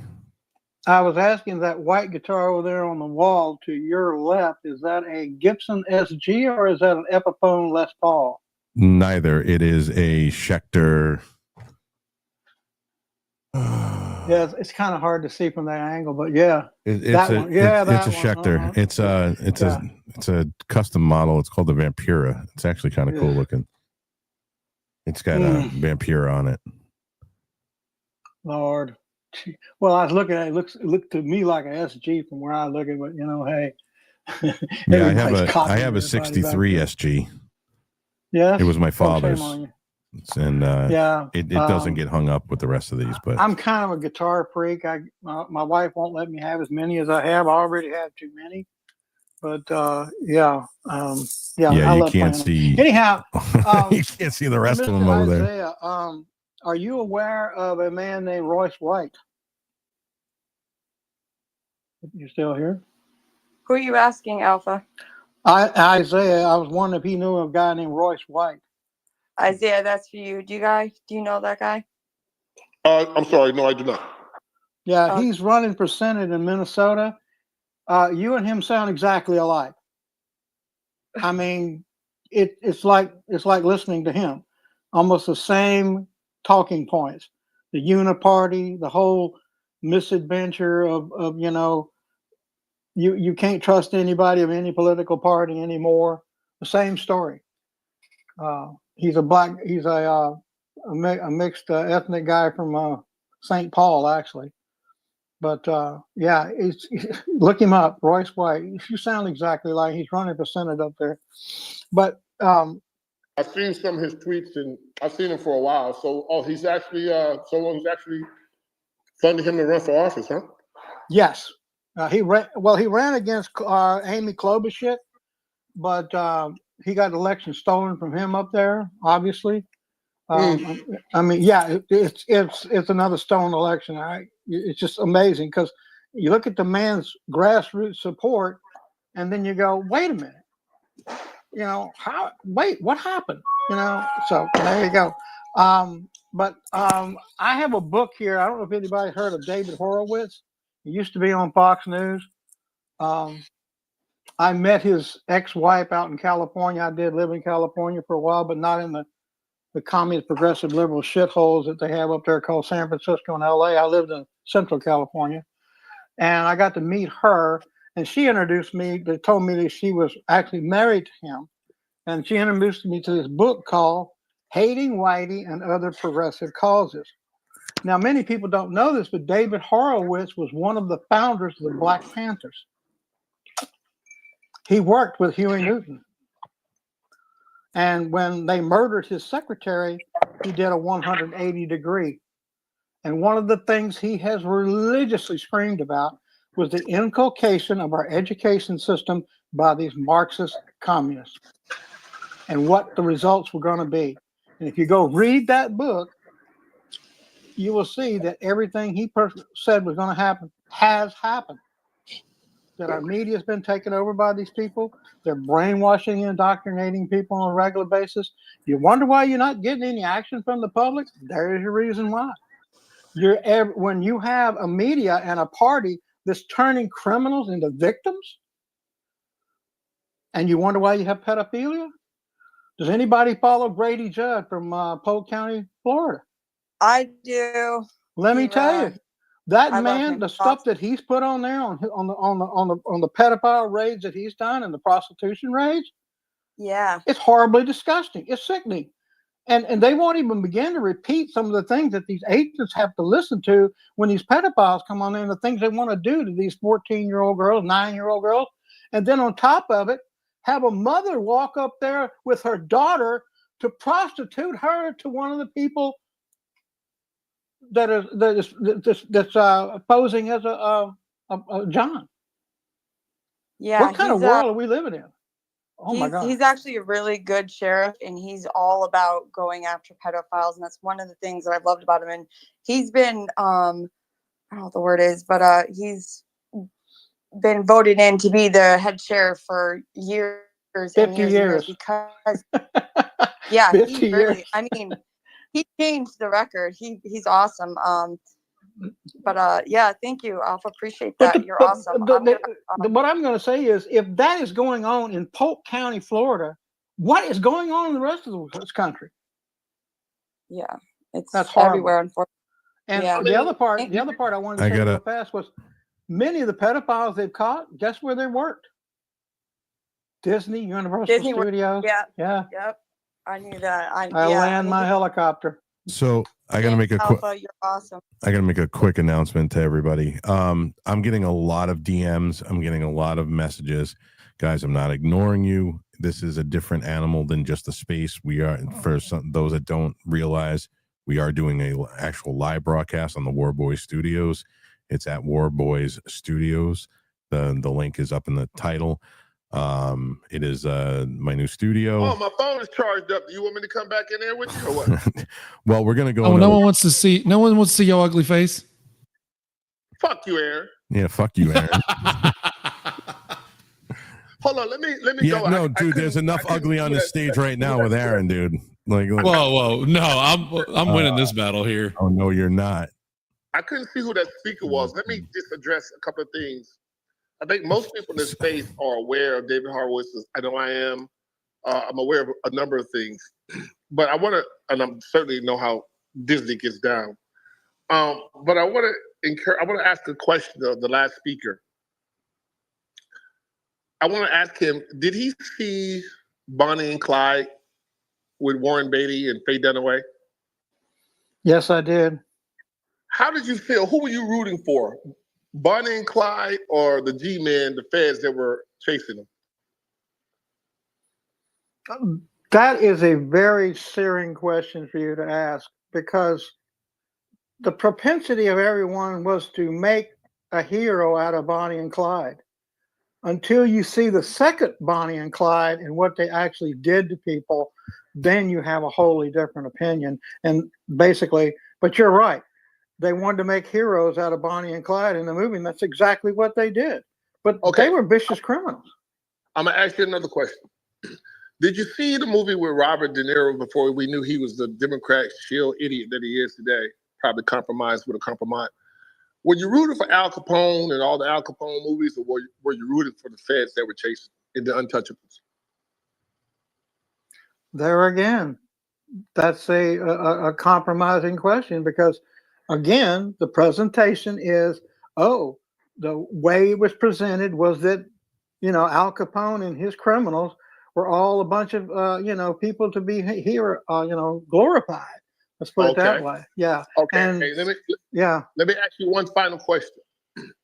When John Wayne was killing all the Indians, were you rooting for the Indians or were you rooting for John Wayne? Actually, I was rooting for the Indians. Okay. But the reason I ask those questions, because I'm in the movie business. I'm not a politician. I know how powerful movies are. And what I'm doing is having characters go after the bad guys on American soil.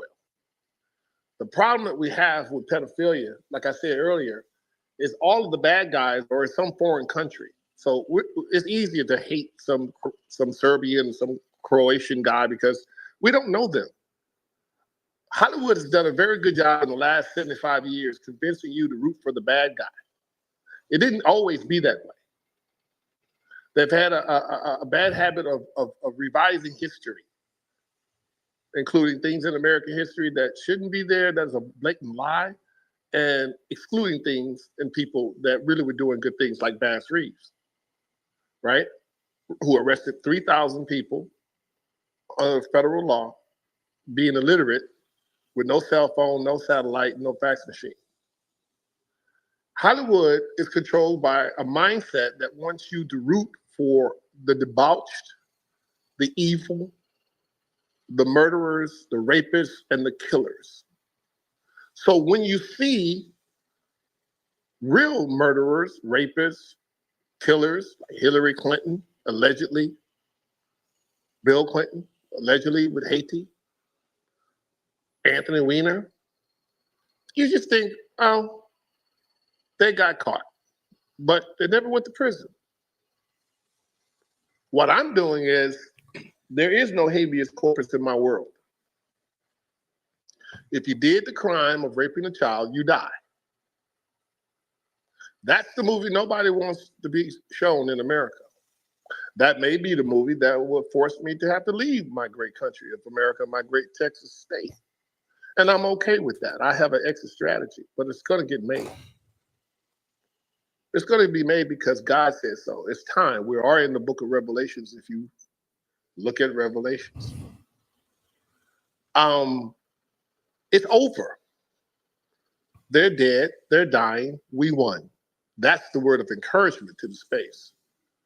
The question is, if we can't get justice in real life, we could certainly see justice in a fictional way. And that would definitely galvanize people, because you just said, it's a compromising question I asked of you because you were rooting for the criminals. And we still have people on this app rooting for criminals. Trump got arrested and mugshotted people. And some people will say he was actually shot in the ear. Someone died in Butler, Pennsylvania. Laken Riley died. We have people that have gotten away with murder, and we've seen no justice. So all I'm trying to suggest in a movie is to show you what justice looks like again. Equalizer, vigilante justice. The movies with Charles Bronson. Death Wish, the original Equalizer TV show. Star Trek, believe it or not, was really on air for 3 years, and people still love it. Fair, balanced, even had cell phones that we now flip phones that they talked into, and now we have Zoom calls. Everything they were looking at on Star Trek, we're doing today. They've always had this technology. I have a good friend of mine that I call Eric Snowden somewhere in Europe. I'm not going to say that we talk on Freedom all the time. Tells me he left the CIA because he did not want to engage in child trafficking. That is something you have to participate in to blackmail politicians and corporate elites. If you're not willing to do that, if you're not willing to be a honeypot, you can't be CIA. Now, I don't know if that's changing under the leadership of Tulsi Gabbard or not, but that's how it's done. That's how you control the American politics, the political system, the judicial system, and even the maybe even the executive, the judicial, and the legislative. Why can't we get anything done? Why can't we get a bill that's just 5 fucking pages? Why we got to get a bill that's 1,900, 1,500, 2,000 pages? There's a reason for that, because you're not going to read it. Again, we have the information. I'm not interested, no disrespect. I'm done with reading fucking books telling me what's going on. I see what's going on. I've seen it since they put Reagan in power. When I read Soledad Brothers, 1972, George Jackson said Ronald Reagan will go down as the greatest president ever lived. Went in with black hair and died with black hair. One big actor, one big fraud that used 3x5 cars and 8 jelly beans and tell you, hey, Berlin, take the wall down. But he was told to say that. Whenever you lock up a border,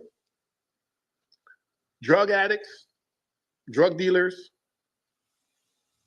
they're willing to pay the premium to get whatever they need. The moment you make it harder for drugs to flow into this country, that's good for business. No one's talking about all the goddamn tunnels. Fuck the wall. You got thousands and thousands of fucking tunnels that's going right up under the fucking wall from Mexico and from Canada. Nobody ever talks about blow up the tunnels, plug up the tunnels. You got tunnels going from Hugh Hefner's house to Diddy's house. They keep talking about build a wall, $40 billion to build a wall, but no one talks about blowing up and plugging up fucking tunnels. I land.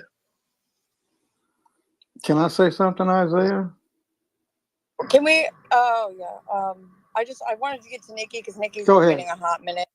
Nikki, go ahead, babe. Thanks. Thank you, Alpha. No worries. I've lost my my Wi-Fi a couple times, but I was trying to keep up with Isaiah because he's like me. He's all over the place, but it's all relevant. It all ties together. So I was just quickly to agree.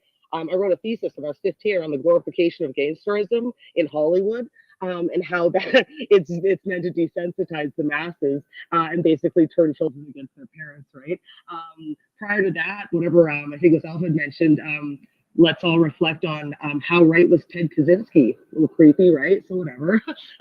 Ted Kaczynski was spot on. If you look back and you read everything he wrote, like it's just like freaky. Anyways, to Isaiah's comment to me and Tank about somebody coming, you know what I mean? Where's the guy? Where's the justice? I'm a firm believer in mob justice, and I think that's eventually where we're going to have to revert back to, allegedly or theoretically, since this is whatever type space. But I definitely think that there's got to be a little more people taking matters into their own hands, because clearly the individuals who have been appointed to do so have chosen an easier path that serves their purposes. I don't know when and how a well-regulated militia would be able to potentially accommodate that on a state level, by individuals who are fed up with it, and no longer, abiding by the system that is corrupted against the people. And then lastly, the lack of justice in general is something we've been normalized to. And even in the prison system as it stands today, plenty of these pedos would actually be in Gen Pop, because that type of behavior has actually become quite normalized across the board. It is normalized in rap music and by rap, like everywhere. It's become part of the culture. So I know what it was like 30 years ago. I know it was like 20 years ago, and I know what it's like now. And it's not the same. So and then people do go into PC, all they're doing is actually getting really highly educated by people who have been doing it for far longer and easier and better ways to cover their tracks. So the system doesn't work. When people say jail, I say no. I don't even say wood chipper, because it's a mess. Like just one long rope, whatever. But there's got to be a better path, because it costs in California like $200,000 a year to house one inmate. In some states, it's maybe 60, but what it is a working salary per individual that then gets paid out by the taxpayers.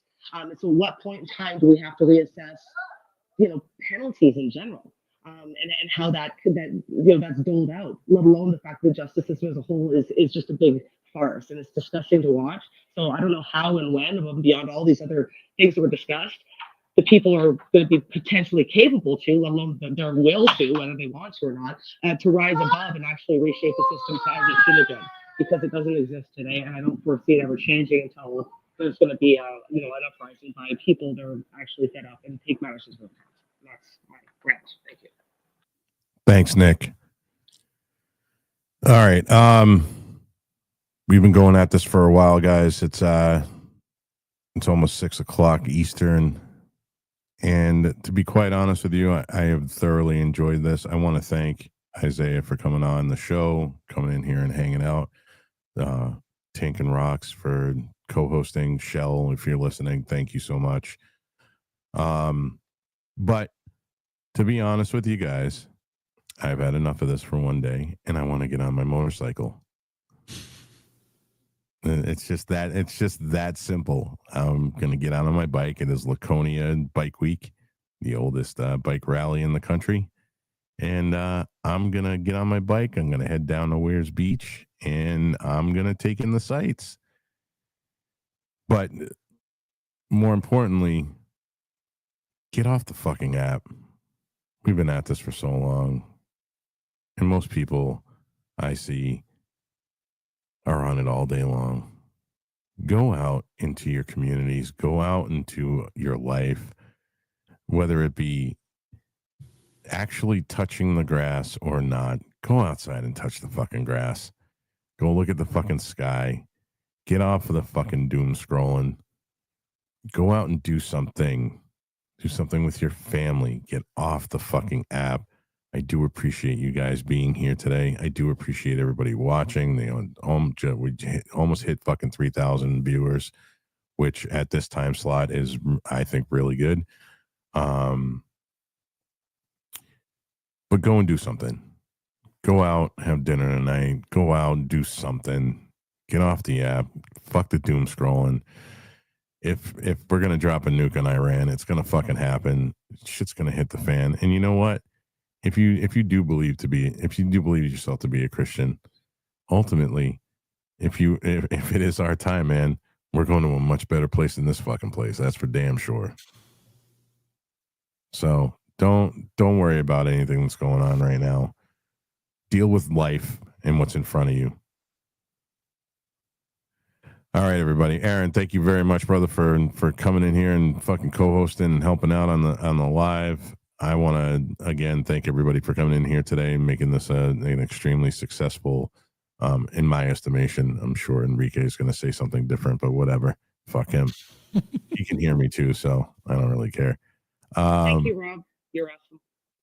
Thank you. We love you, Enrique. Nobody loves that little fucking midget. Get out of here. Did he just chime in? No, he didn't.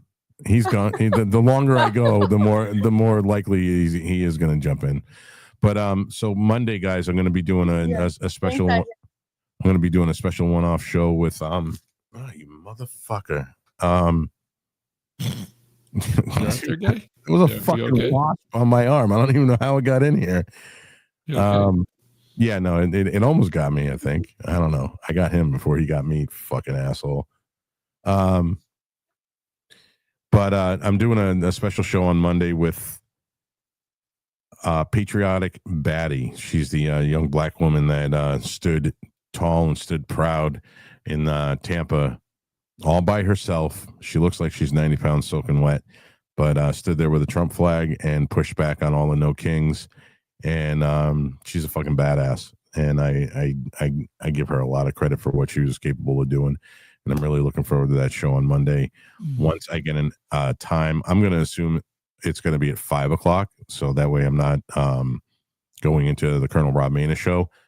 And we'll have her live in the studio here and on Spaces so you guys can ask her questions.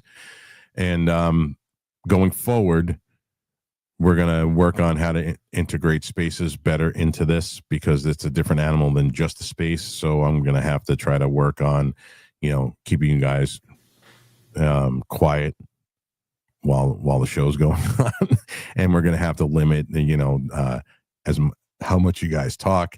But, it's all growing pains and it's going to work itself out and it's going to be a fucking great show. and hopefully I'll have my intro video done for the next show. I don't know. We'll see. Isaiah, brother, thank you so much for coming in today. Thank you so much for supporting. And you got great technique, bro. Peep the technique. All right, man. Get out of here, man. I blew it up. Got to get back to work. Next week should be a very interesting week. I think I'm getting dangerously close to getting what I really need. We're going to make this movie. We're going to wake up a lot of people. And we're going to show how the bad guys need to be handled in a fictional way. And if that's enough to inspire the American people to really get active and mob their phones, mob their legislators, then mob rule of that way is what I know a good movie can do.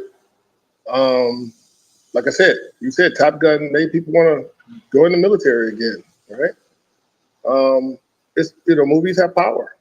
But in the last 75 years, Hollywood is just not giving you movies. They're making you pay for propaganda that's put us in a situation and make us think that movies like, Civil War is cool.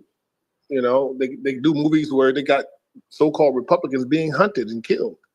But we conservatives and Republicans will never get a movie made like that. So they're not going to help us tell the truth. They're not going to help us expose them. But I'm here. I'm up for it. And hopefully Mel Gibson will get back to me. Have a great day, man. Be safe on that bike, big dog. Hell yeah, man. Yep. All right, guys. All right, guys. Have a great night. You won't be seeing me in spaces tonight. That's for damn sure. You should do the same. Good night, everybody. Night, Rob. Night. Oh, I think Rox was talking. Are we off? Hold on. Are we still alive?